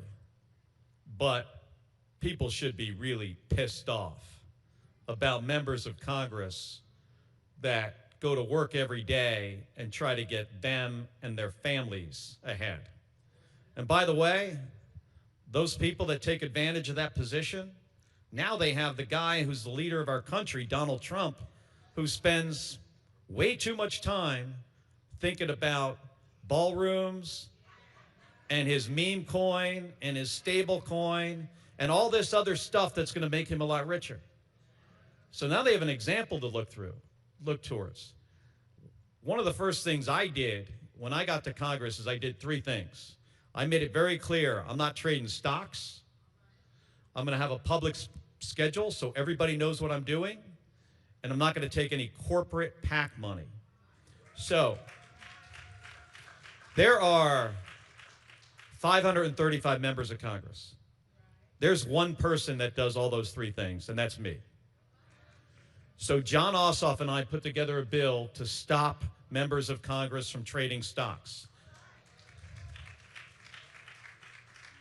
And it is really important we get this through because you have these members are making decisions. It's not only they're learning information and they're trading on that information. They also do the other thing. They know they own this thing, so let me make decisions in Congress to make sure that I benefit. So we got to fix that. But we also have to fix the income inequality in our country that is out of control. Reverend, this is the richest our country has ever been. Like right now. Why is it that young people can't afford a place to live? People can't afford rent. They can't afford their utilities. They can't afford their health care. This administration has taken health care away from poor people to give a big giant tax cut to the wealthiest Americans, to billionaires and millionaires. That has to be fixed because this is unsustainable. Can I tell you how we're going to fix it? Please. So, I mean, it's tax policy, right? I mean, the president gave a big tax cut for billionaires. He partially paid for it by taking away health care and SNAP benefits from poor people. And we've got to reverse that. So I have legislation to provide a tax cut so somebody making $40,000 a year, as you talked about, will not pay any federal income taxes. And people that make more than that, all the way up to like six figures, will pay a lot less. And it's not going to cost anything because here's what we're going to do. We're going to raise the taxes on people that make more than $1 million a year. They can afford to pay more.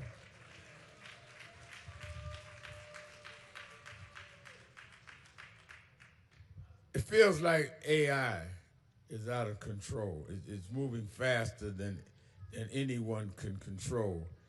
And that has a lot of Americans and a lot of people in our communities that our delegates here represent very nervous. How do you advocate that we can shape AI better to not lose control of it? Well, I mean, if there's anything that keeps me up at night, it's this. Like, where's this technology going? And how is it going to affect work?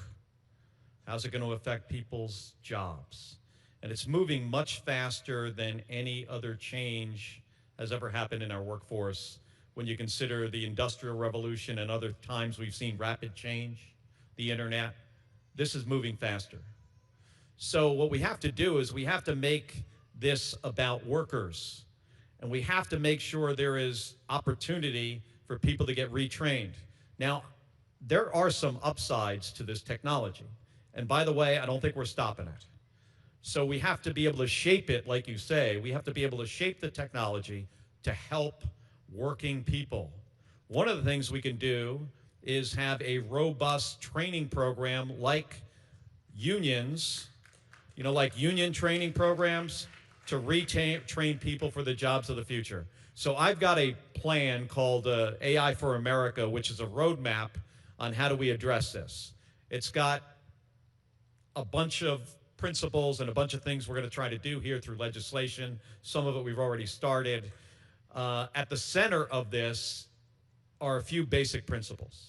One is that the AI companies that create the large language models, those AI companies and the data center companies and the companies that are going to benefit from this technology, they're going to have to contribute money, resources to help with the job training and building the infrastructure, and also some form of enhanced unemployment insurance to help bridge the gap when somebody's got to go from a job that has been replaced to a new job. Then we got to deal with all the safety issues. So this is moving very, very fast. What I don't want to see happen is what happened with social media. I mean, social media has not been good for our country. I think we can all admit that. We got to get ahead of this, and it has to be focused on workers.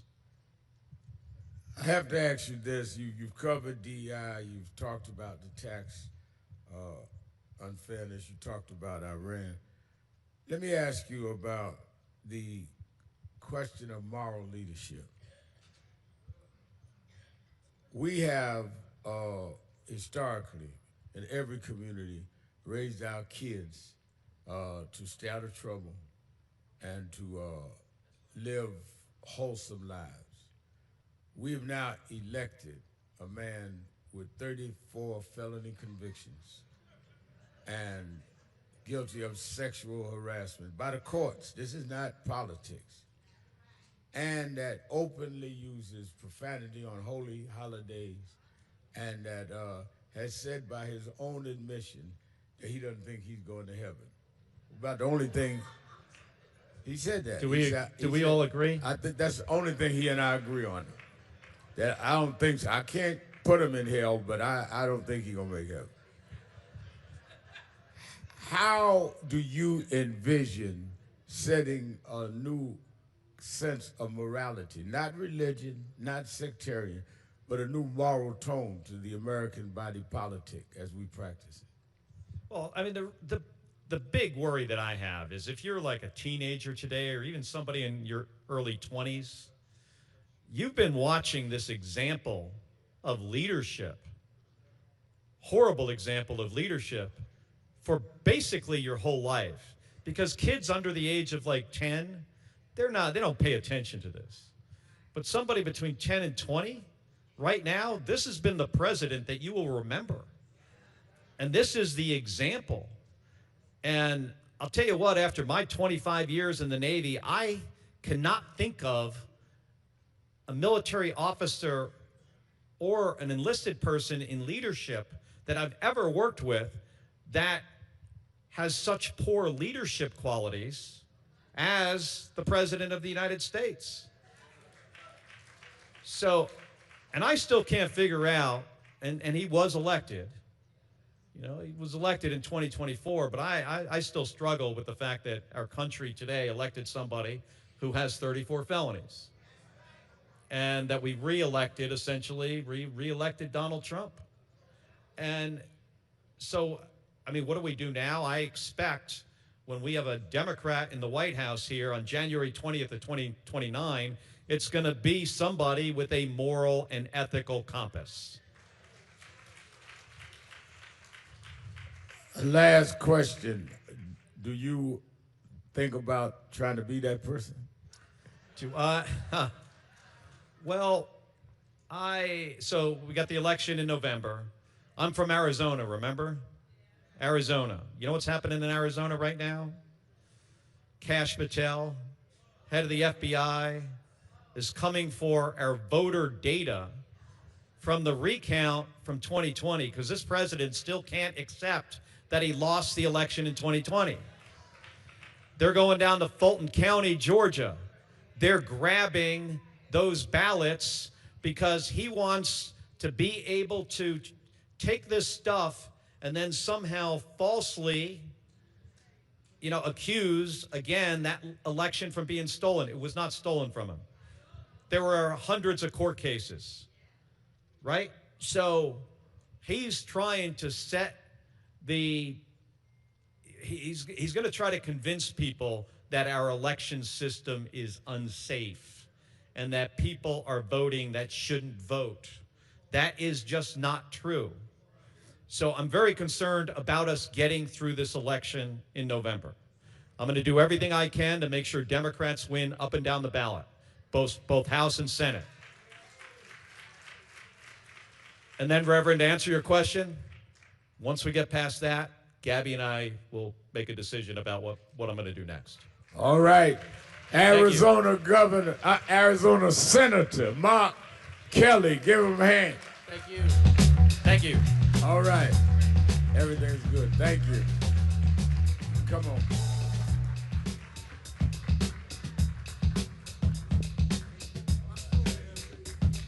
All right. Come on, give him another hand.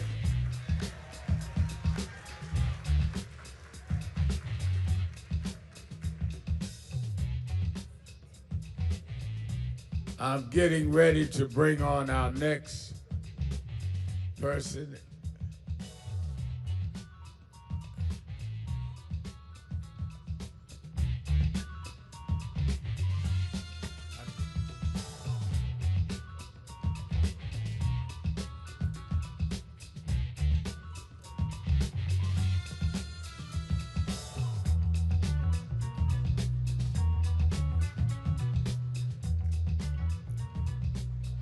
Let me bring on now another person that has entertained the national stage, and many have said from his home state that they really see great potential in him. And he changed his family outing to be with us today.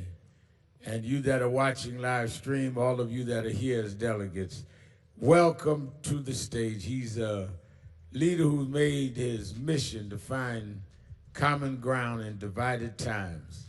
He's the 63rd governor of the Commonwealth of Kentucky. He's proven that effective governance isn't about moving right or left, it's about moving forward. Welcome to our stage, the governor of Kentucky, Governor Andy Beshear.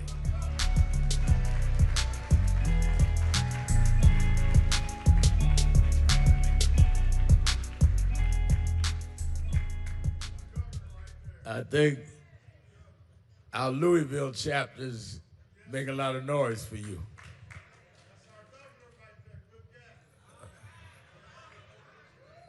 Governor, thank you for coming, and I know you rearranged things to come, and we appreciate that.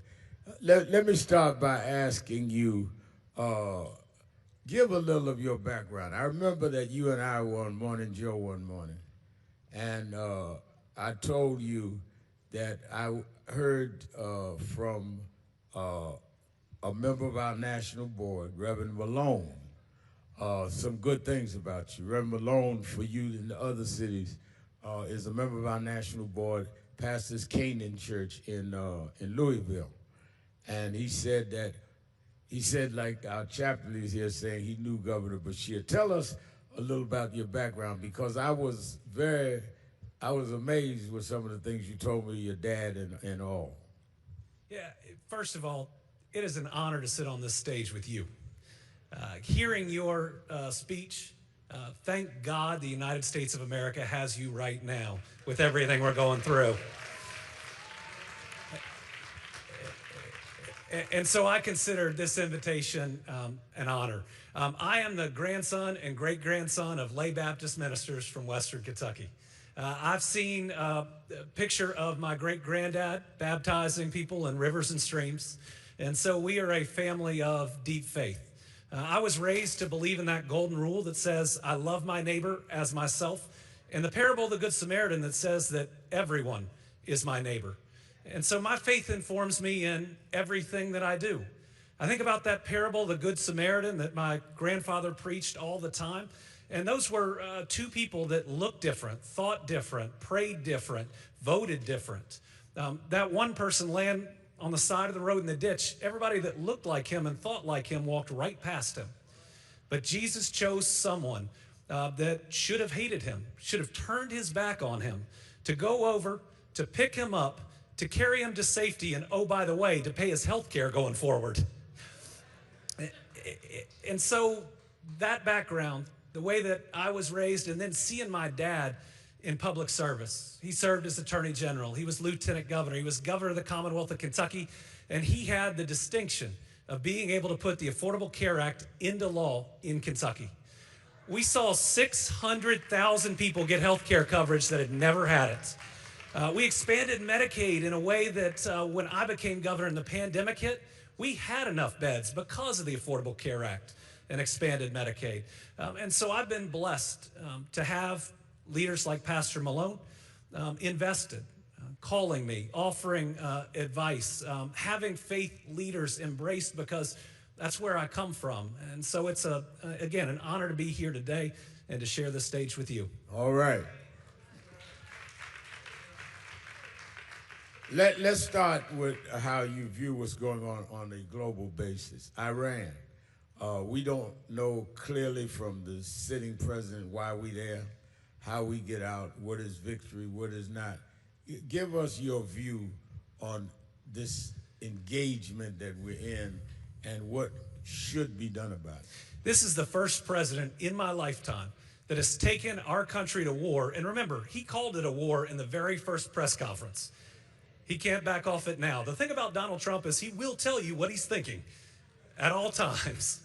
But he took us to war without clear justification to the American people or to Congress. And then that justification changed 3 or 4 times in the first couple days. He obviously took us into war without a plan of what winning looks like. If his idea was regime change, he didn't know the difference between Venezuela and Iran, which means he shouldn't be president of the United States. He took us to war without looking at what would happen when the strait was closed and the impact that it would have on the American people. He went to war after promising the American people he wouldn't go into new wars, and has had more conflicts than, again, any president in my lifetime. So where we are right now is we have to get that strait open. Gas costs too much for the people of the United States. Costs were already too high. Paying that plus the mortgage plus the utility bill is simply too much for most Americans. We've got to make sure that Iran never has a nuclear weapon, and we need to make sure that their ballistic missile system has been destroyed. I think that we are on our way to a couple of those. But again, with this guy changing what he views as a win or a loss and how he somehow defines regime change as going from a guy to his son, who is probably more radicalized now than ever before, is something. Come to domestically, you know we're a civil rights organization. This whole fight around diversity, equity, and inclusion that Donald Trump has labeled in distorted ways, and then some that have been in position has not practiced it themselves. Even some in liberal states, liberal cities, that call themselves progressive, but progressive for who? If we can't get the contracts in the black community, brown community, we can't get the jobs.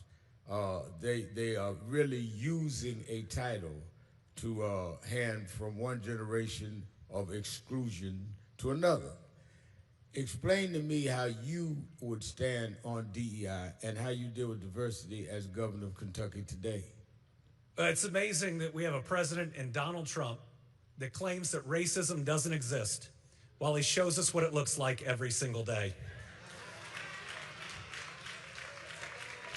I've been proud as governor to veto every anti-DEI bill that's come across my desk, and I've done it in a Trump plus 31 state. When I look at the way I govern, I believe that diversity is a strength and never a weakness, that we are better off having more voices at the table. And listen, I recognize that I will never be able to feel the pain of racism. I'll never be able to bear the scars of a history of slavery and Jim Crow, redlining, all of those difficulties that have been thrust on so many Americans. But I can listen, and I can try to hear.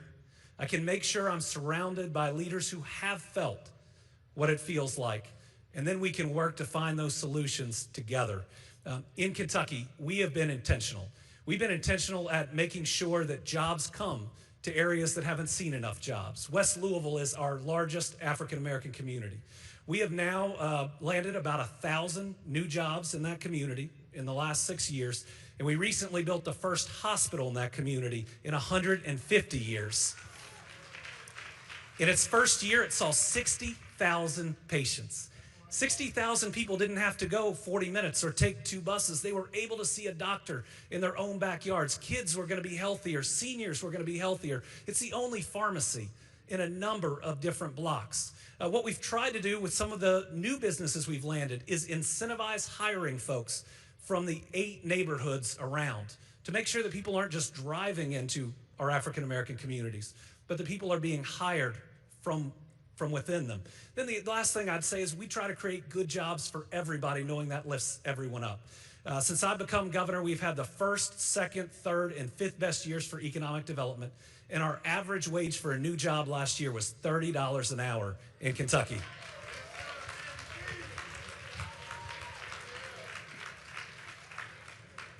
What about black businesses? Because one of the problems I have, we need jobs, but we also need to be able to be entrepreneurs. And one of the things that I find when I talk about progressives is that some of the most progressive unions in the country don't invest with blacks, their pension funds. So the fact is, Governor, there's a union in New York, big liberal New York, that over 72% of their members are black and brown. I went in a couple years ago to ask them Melanie, can we talk to your pension fund board? Because none of our major investors in the black community was investing any of the money. They said, well, we'll try to work it out. Found out the pension board of this union, progressive, 72% black and brown, pension board all white.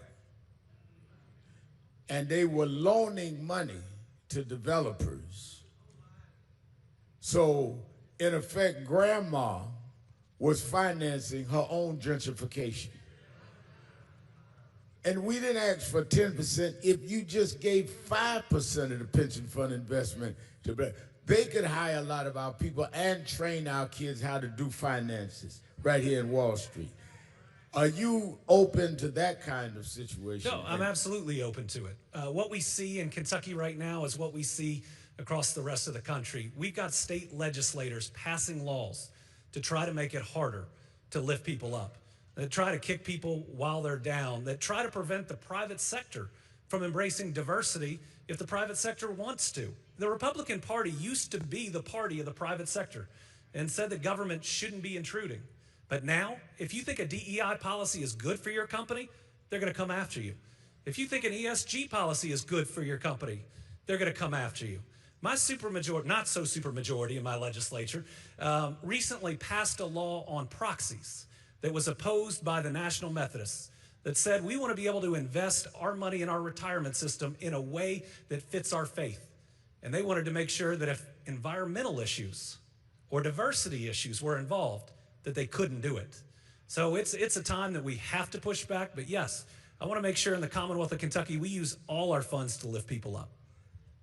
Voting. Voting is clearly under attack in this administration. They have tried to do the redistricting and in some areas have been successful.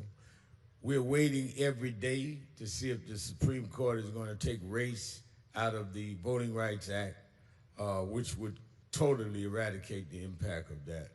Where do you stand on voting rights and on this erosion of the voting rights bill led by this president? On my third day in office as Kentucky's governor, I signed a bill that restored the voting rights of 200,000 Kentuckians that can now participate in our great democracy. There was a gentleman who came at that signing that had lost his right to vote at 18 before he'd ever cast a ballot. Wow. He had twin 6-year-olds that he brought with him that day because they had never been able to see him to vote. He broke down that day. I handed him the pen I signed it with. 4 years later, he sent me a picture of having gone in and voted for me for re-election with that pen. I'll never forget that. I'm absolutely against anything that makes it harder to vote. Democracy ought to embrace making it easier to vote while making sure it's safe, but our elections are safe. Our elections are valid. And so you will see me veto a bill in Kentucky this session that makes it harder to vote. But let me go one step further. You've got a lot of great folks who have come through here. And in 2028, we will need a Democratic president. And one of the first things they should do is to sign an executive order that protects voting rights for the people of the United States of America.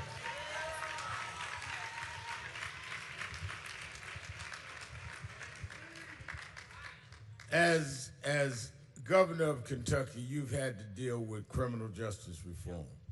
And as you know, this organization was involved, as others, with the Breonna Taylor case and other cases, George Floyd's families here and others. How do you, at one point, you have to protect and support law enforcement. We're not anti-law enforcement, but at the same time, not let law enforcement break the laws or abuse people. How do you see that nationally? Because it's hard to discuss criminal justice reform with criminals. We have a president that's a convicted criminal. No, he is.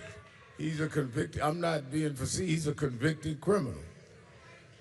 But how would you see the balance? Yeah. Because I think that if the Democrats are going to be successful, they're going to have to be balanced.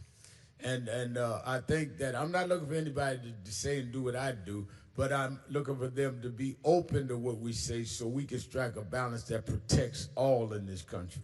How would you view criminal justice reform? In Kentucky, we lost Breonna Taylor far too young. She should still be with us today. And we should be willing to look at anything and everything that led to her death to make sure it doesn't happen to anyone else. I was proud to stand with her mom, Tamika Palmer, as we signed Breonna's law, which limits no-knock warrants in the Commonwealth of Kentucky. And we were able to bring together Democrats and Republicans. Most of the time, when you look at reform, it helps both people feel safer and be more confident in law enforcement, and most of the time it helps law enforcement too. I'm the first governor that required our Kentucky State Troopers get body cameras because we needed them. But what the organization has found out is it helps them. It helps them see when some training isn't being followed. It helps them to make sure that their state troopers are safer. If they're responding to a domestic situation, they can watch the footage, and if someone turns their back, they'd say, oh no, you can't do that in that situation.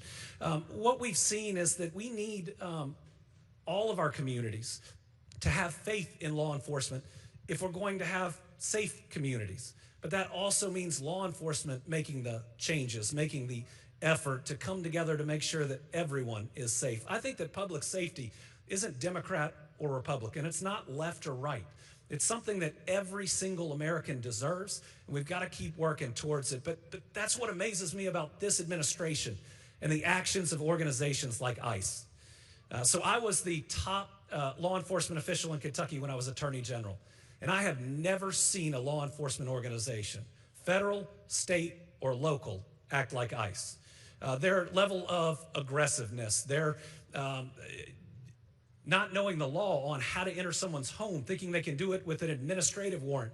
They can't. The fact that they have an American body count because of their actions, and those that oversee them immediately brand anyone who confronts them as a domestic terrorist and attacks that individual. You know, every single officer involved shooting in Kentucky, we do a thorough investigation of.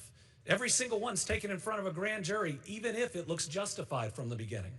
And the only way we can build confidence is to have the right type of training and to follow the right procedures. And the last thing I'd say is that training is really important. So when I became governor, we found out very early that our law enforcement had moved towards this warrior ethos training. And that was concerning. And when we looked inside of some of the materials, there was also some anti-Semitic material within them. So we decided that we would invite the Anti-Defamation League in. We'd make them a part. We'd ask them to review the materials because they might see some things that I can't. They might recognize some things that I can't. And so our goal is to make sure that we have everybody at that table so that we can get our law enforcement in the best position possible to make sure everybody's safe. Let's go there to education. We are seeing a move around the country by this administration to eliminate black studies and eliminate other things like public education. I mean, they've just about shut down the Department of Education. What do you feel about that? How should the national government deal with the education, not only in diversity, but in terms of making public education more financed rather than exclusionary and unaffordable? I am a 100% pro-public education governor.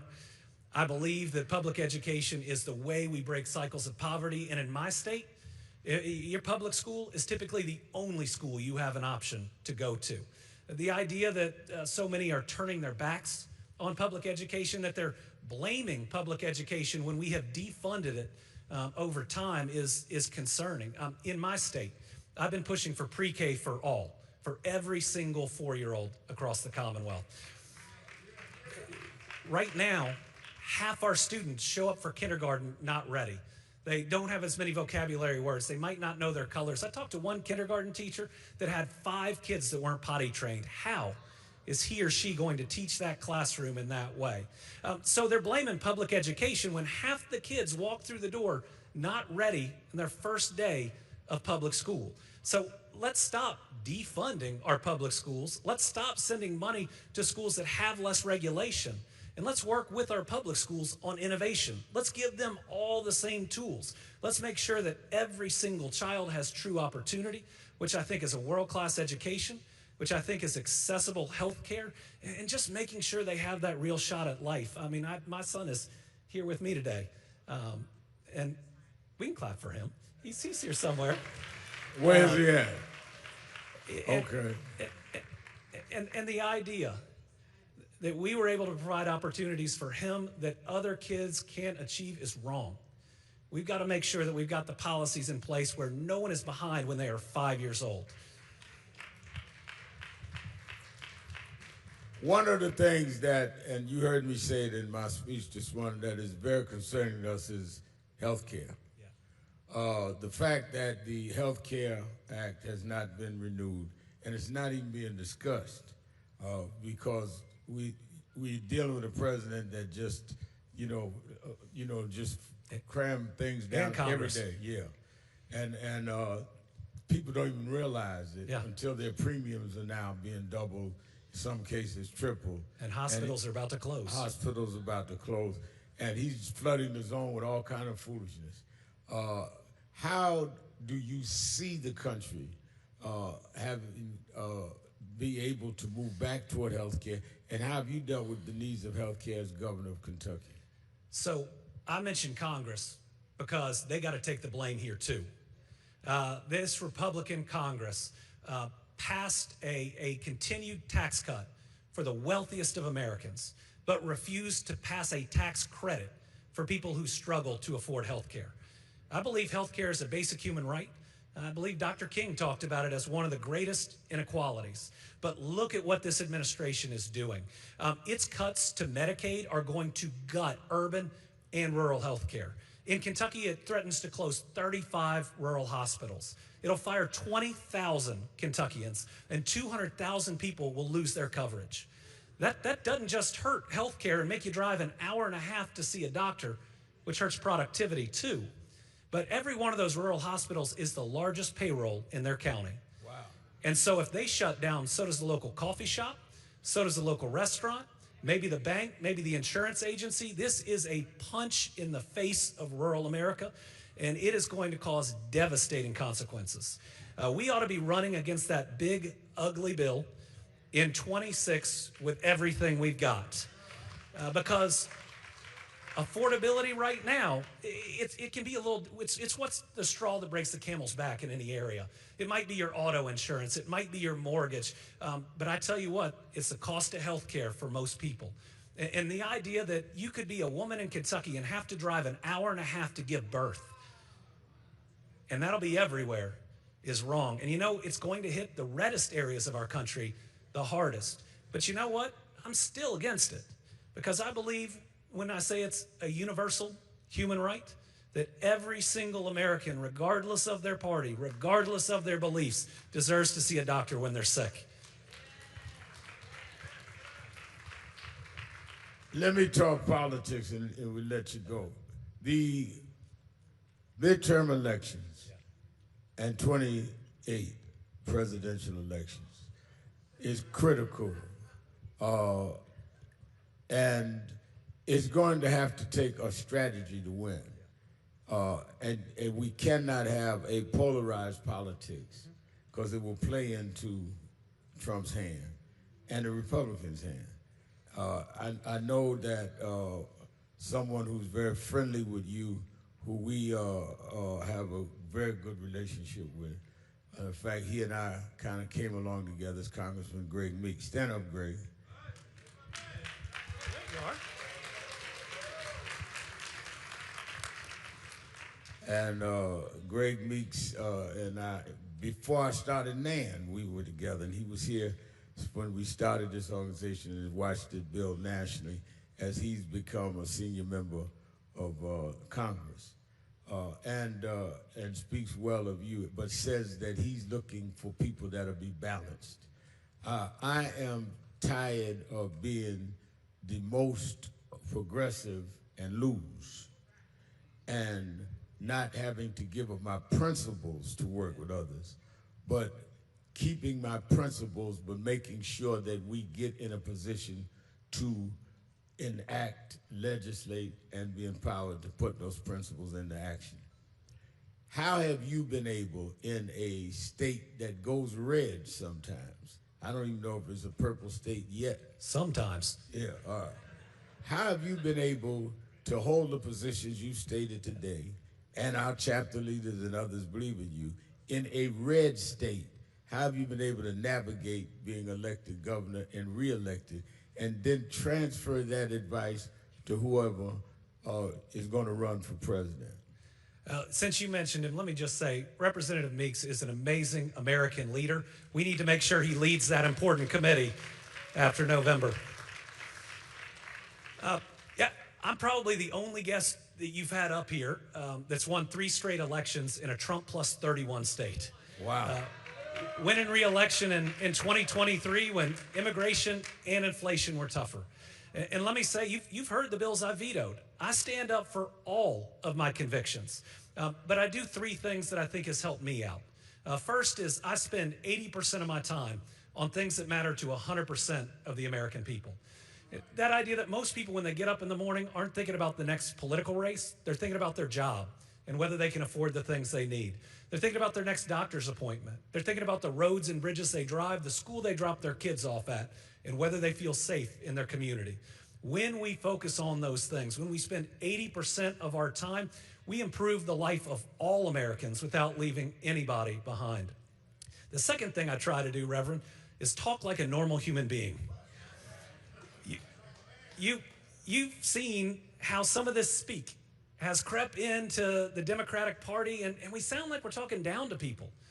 We've got to talk to people and not at them. You know, Kentucky got hit by that opioid epidemic as hard as anybody, but maybe West Virginia. I mean, we've all lost people we love and care about. I didn't lose one to substance use disorder. I lost them all to addiction. If we want to push back against this president and what he's doing to SNAP, trying to hold hungry people hostage for political gain, it can't be that they'll be food insecure. It's got to be that they'll go hungry. We've got to communicate to people in the values that they know and how they would talk to each other. But the last thing I try to do is to get beyond the what and to the why. You know, Democrats are real good on policy. I mean, we can do policy point 3, sub point 2, bullet point 4, I underneath. But we need to talk about our why. I mean, my why is my family and my faith. It's that idea that the golden rule says we're supposed to be good to each other, not bad to each other. The parable of the Good Samaritan says lift somebody up and not kick them while they're down. You know, the Bible says accept one another as Christ has accepted you. It doesn't have a comma unless in there. No exclusions and no asterisks. So I've taken positions that people would think you can't take in Kentucky. In 2023, I'm running for re-election, and they passed the most anti-LGBTQ plus bill that I had ever seen. They had $10 million ready for those nasty ads, and you know what I did? I vetoed the bill anyways, because it was the right thing to do. But when I did it, I explained my why. I said, the Bible teaches me that all children are children of God, and I don't want people picking on those kids. And so if the legislature was going to show them judgment, I was going to show them acceptance. If they were going to show them hate, I was going to show them love. You know, if the legislature was going to attack these kids, I wanted their governor to know that he cares about them. So I think the 8100 talk like a normal human being and actually share in this world that craves authenticity your why. I mean, who you're seeing here today is who I am. And I don't try to pretend to be anybody I'm not. I will tell you, I walked off the stage in 2023 having won re-election by 5 points in Kentucky, which is like winning by 30 anywhere else. And I looked at my wife and I said, whew, we'll never have to run a campaign again. And I'm not sure that's true today. I don't have any announcement, but I will not leave a broken country to my kids or anyone else's kids or grandkids. This is not the United States of America I grew up in. And I admit the United States of America hasn't been perfect and has actually been tough for a lot of people. But what we are seeing right now, a president that threatens to end another civilization, is anti-American. It's also anti-Christian. So as we wrap this up, you've not made a decision, but you've not ruled out. This is not an announcement. It's not an announcement, but it is saying you haven't ruled anything out. 23 may not have been your last race. It may not have been my last run. What I'm running this year is the Democratic Governors Association, and I hope everybody is watching governors' races. Yes, we've got to make Hakeem Jeffries the Speaker of the House and take back the House of Representatives. We got to make a run at the Senate, which I think we can, which you and I know should be structurally impossible, but for what this president is doing to this country. But if you care about 28, if you want to run in more than 5 states with zero margin of error, it's not about flipping the House seat in Des Moines, which we have to do. It's about flipping the governor's mansion in Iowa, in Ohio, in Georgia, in Nevada. It's about electing good people that not only are going to do what Republicans can't, which is govern well, but are going to help us win that presidency, whether it's me or somebody else in 2028. I will do everything I can to protect and restore and improve this country. Well, Governor Reverend Malone, who's on our board, tells me that, and you've said it several times, that you're a practicing Christian, a prayerful man, and I'm sure you'll pray about whatever you decide. I want you to know, I every day I get up, wake up, and before I go to the gym to work out, I get on my knees and pray. I'm old school, I get on my knees. I pray right before I go to sleep. So I talk to God at least twice a day, and I'm going to ask him when he tells you what to do. All right. Are you going to make a recommendation? Am I going to make a recommendation? That's between me and God. All right. Governor Andy Beshear. Thank you.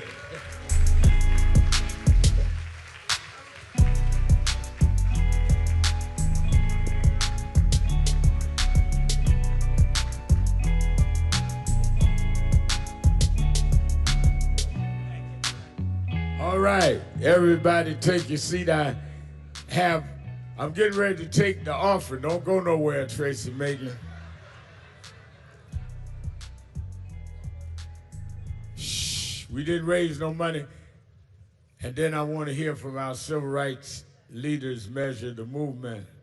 But I did not raise our Saturday morning offering. And I'm taking two sides so you can get ready because I got one speaker before I let the offering in.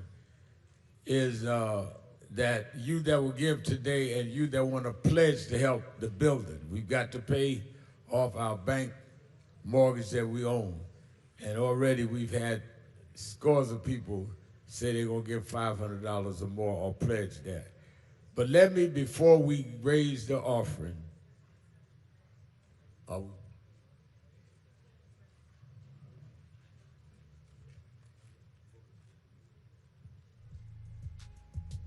before we raise the offering, I'll give you time to dig in your pocket.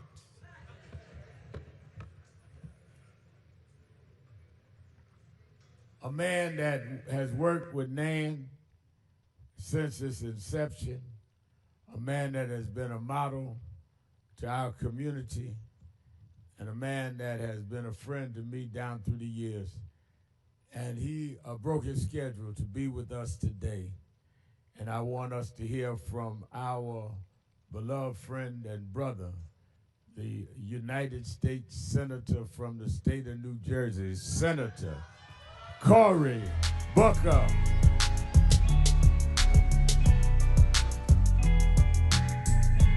Hello, everybody.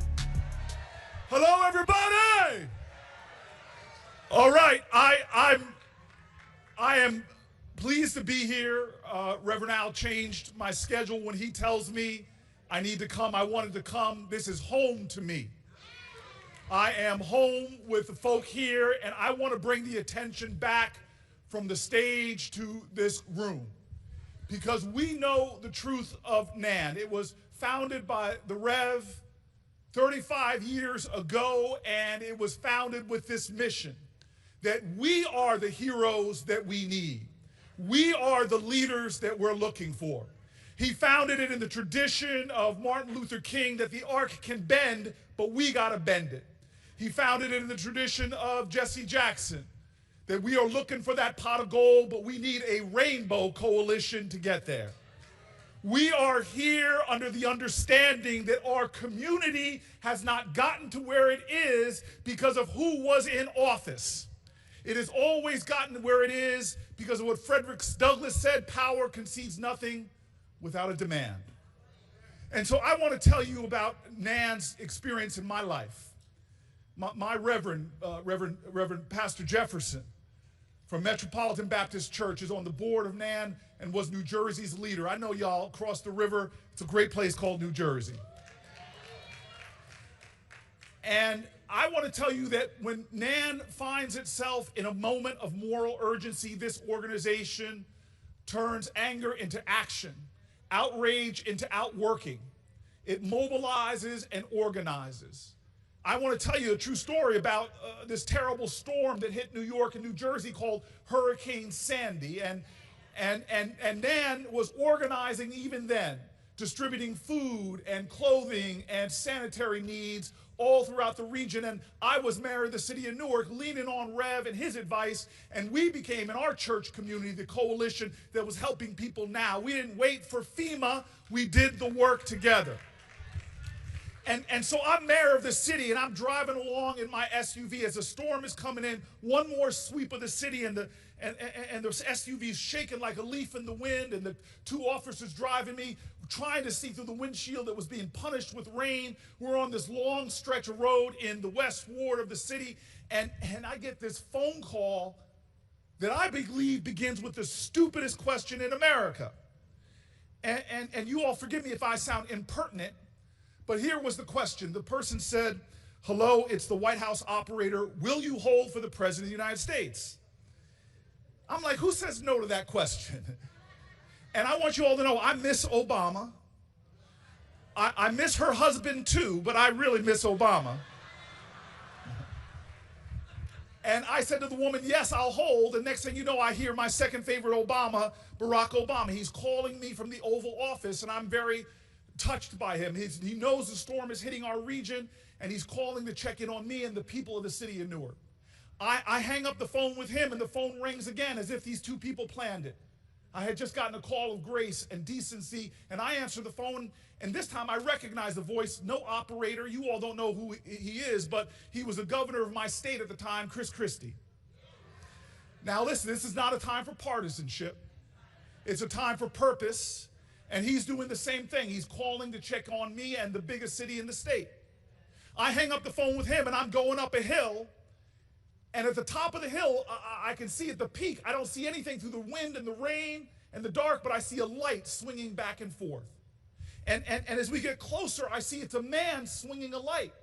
And I'm wondering what he's doing out there. And then I get a little closer, and behind him, I see all the trees had come falling down.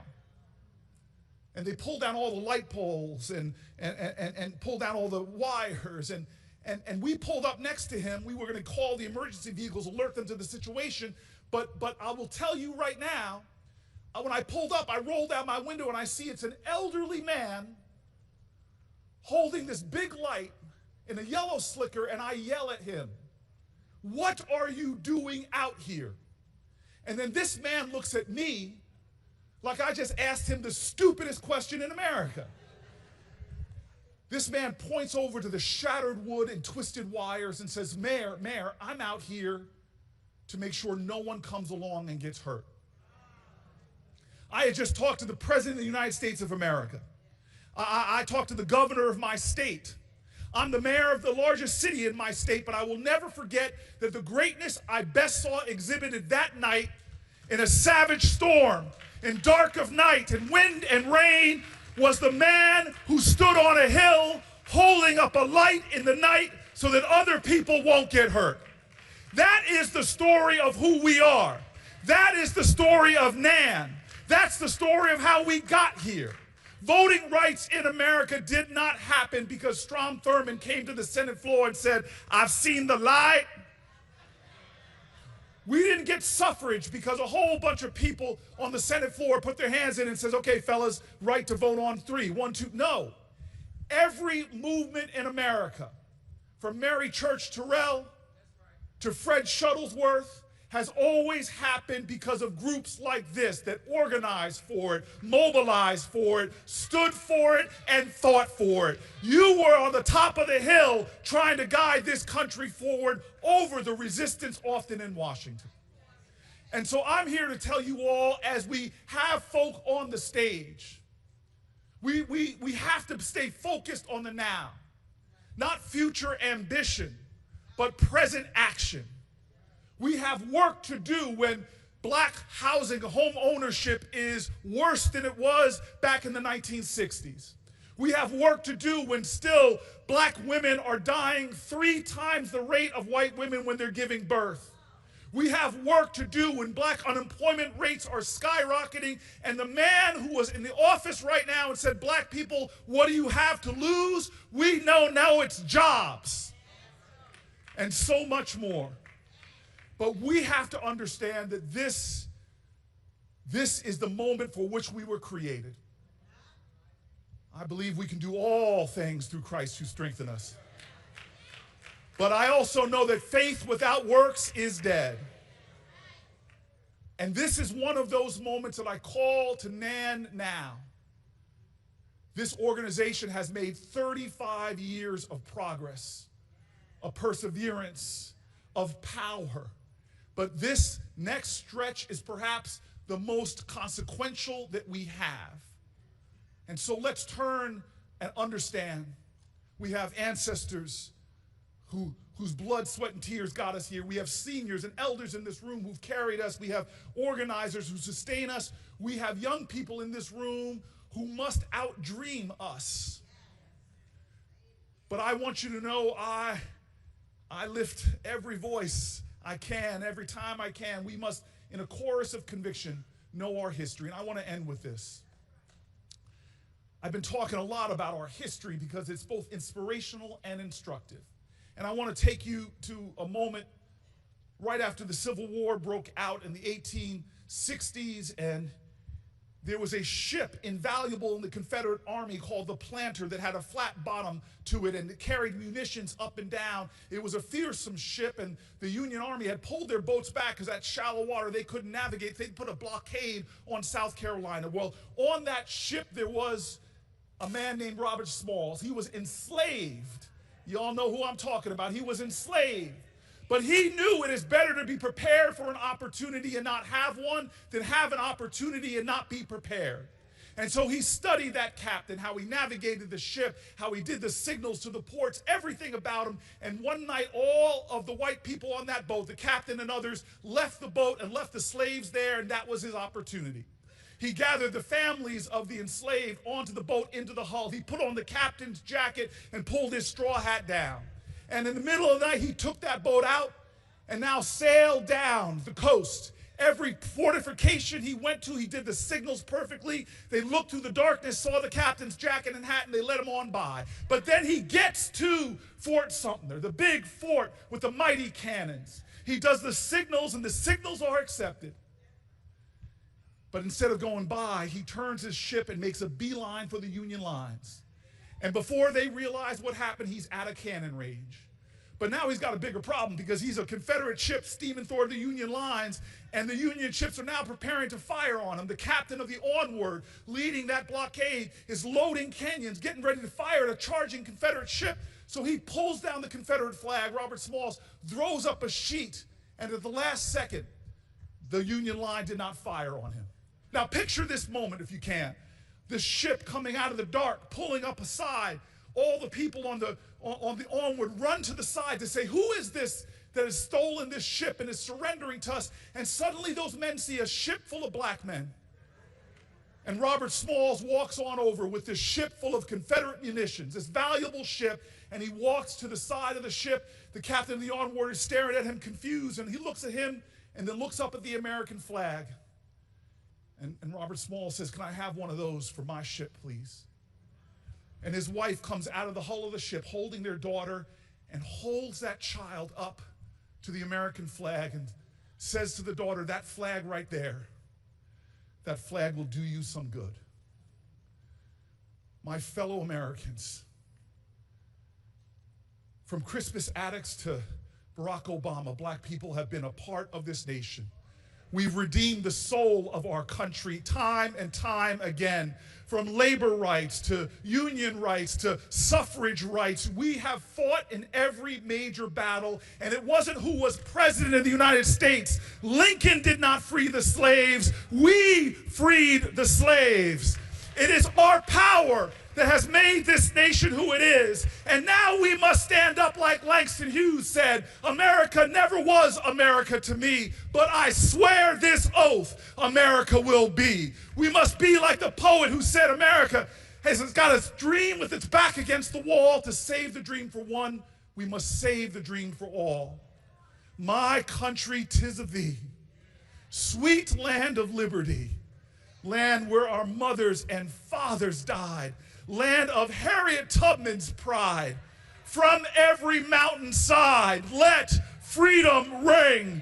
We are our salvation. We are our freedom. Let freedom ring. We will mobilize and organize. Let freedom ring. We will stand to our feet, and with the conviction of our chorus of ancestors, we say again, let freedom ring. This is our nation under God, one nation, and we shall be free. Thank you.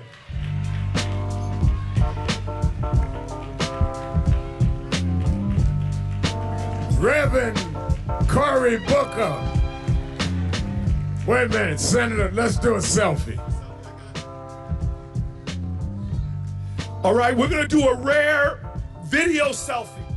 So we're going to say like we're here alone, and then we're going to turn around, and you all got to make a lot of noise. You got to be as loud as New Jerseyans, okay? Okay, New Yorkers or Norgers. All right, hold on one second. Rev, we are at the 35th anniversary of NAN, and we're not alone. One of the biggest turnouts ever. Absolutely. Thank you for We're not by ourselves. We are not by ourselves. Who we got with us? Who we got with us, Rev? Well, let's show them. All right. 35 years, still going strong. Organize, mobilize, stand up. Thank you, Rev. Cory Booker, give him a hand.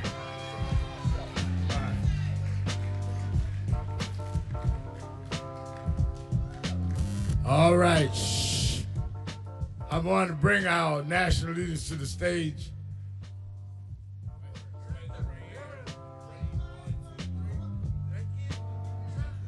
All right, but we're going to raise our offering first. Somebody said Central Ward. All right. Shh. I want everybody to give to the best of their ability. I didn't raise our regular offering this morning, and y'all know we got a lot of bills at the hotel here. I don't want them having 911 when I check out. I want everybody to give to the best of your ability. Many of you come from around the country, and y'all did not come to New York broke. Don't tell me that y'all ain't got no money. Y'all come here buying all this stuff up and down Times Square. How we do? Y'all are holding.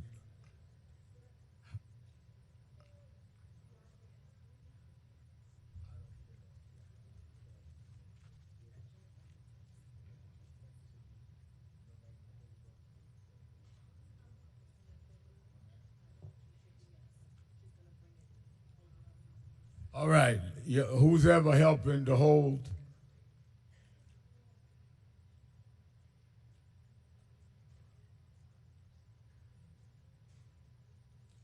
I need first, I got a lot of people here from our different chapters, and I know some of them have seen Reverend Toon, but I need a lot of you from around the country. Don't embarrass me. We're going to raise a lot of money and pledges on the building.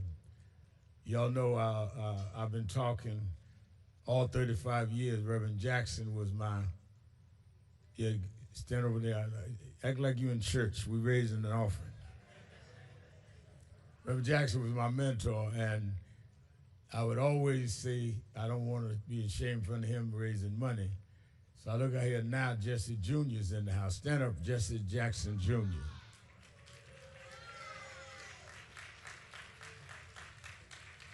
So don't shame me in front of Jesse Jackson Jr. I need about 25 people that can give $100 or more to stand up and come quickly. At least 25. Come on, come on, come on. Don't make me beg. Give me your name as you Reverend Toulis from Los Angeles, $100. Give me your name. Dr. Chairman Richardson, $100. Bishop Taylor, $100. Mike Garner, $100. Reverend, who is that? I can't see with these lights, man.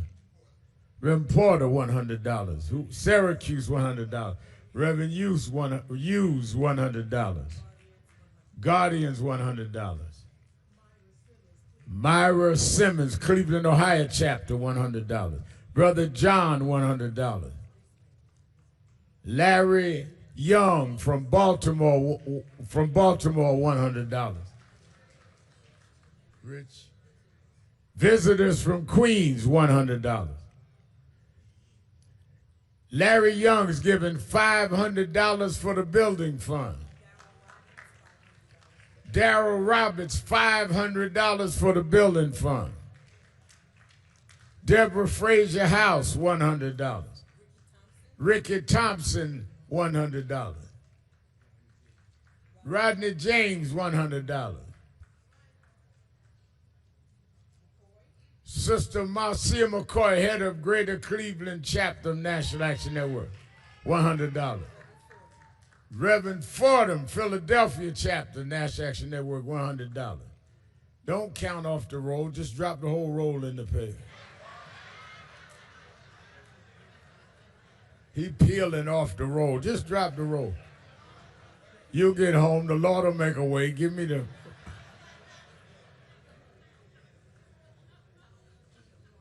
Dial from the Bronx, Dahlia from the Bronx, $100.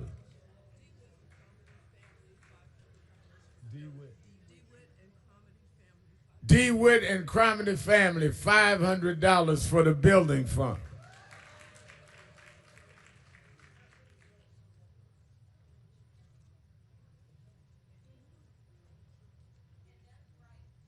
Annette Wright out of Detroit, $100.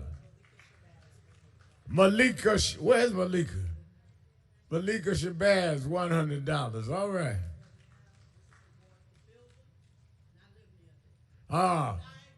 Diane Glover given for the building fund. She said she lived right near the building fund. Near the building, all right. Herbert Douglas from Florida, $100.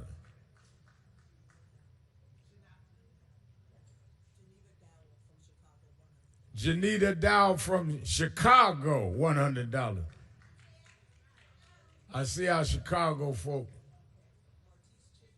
Martise Chisholm, $200 for the building fund. That's our chapter leader in Tennessee.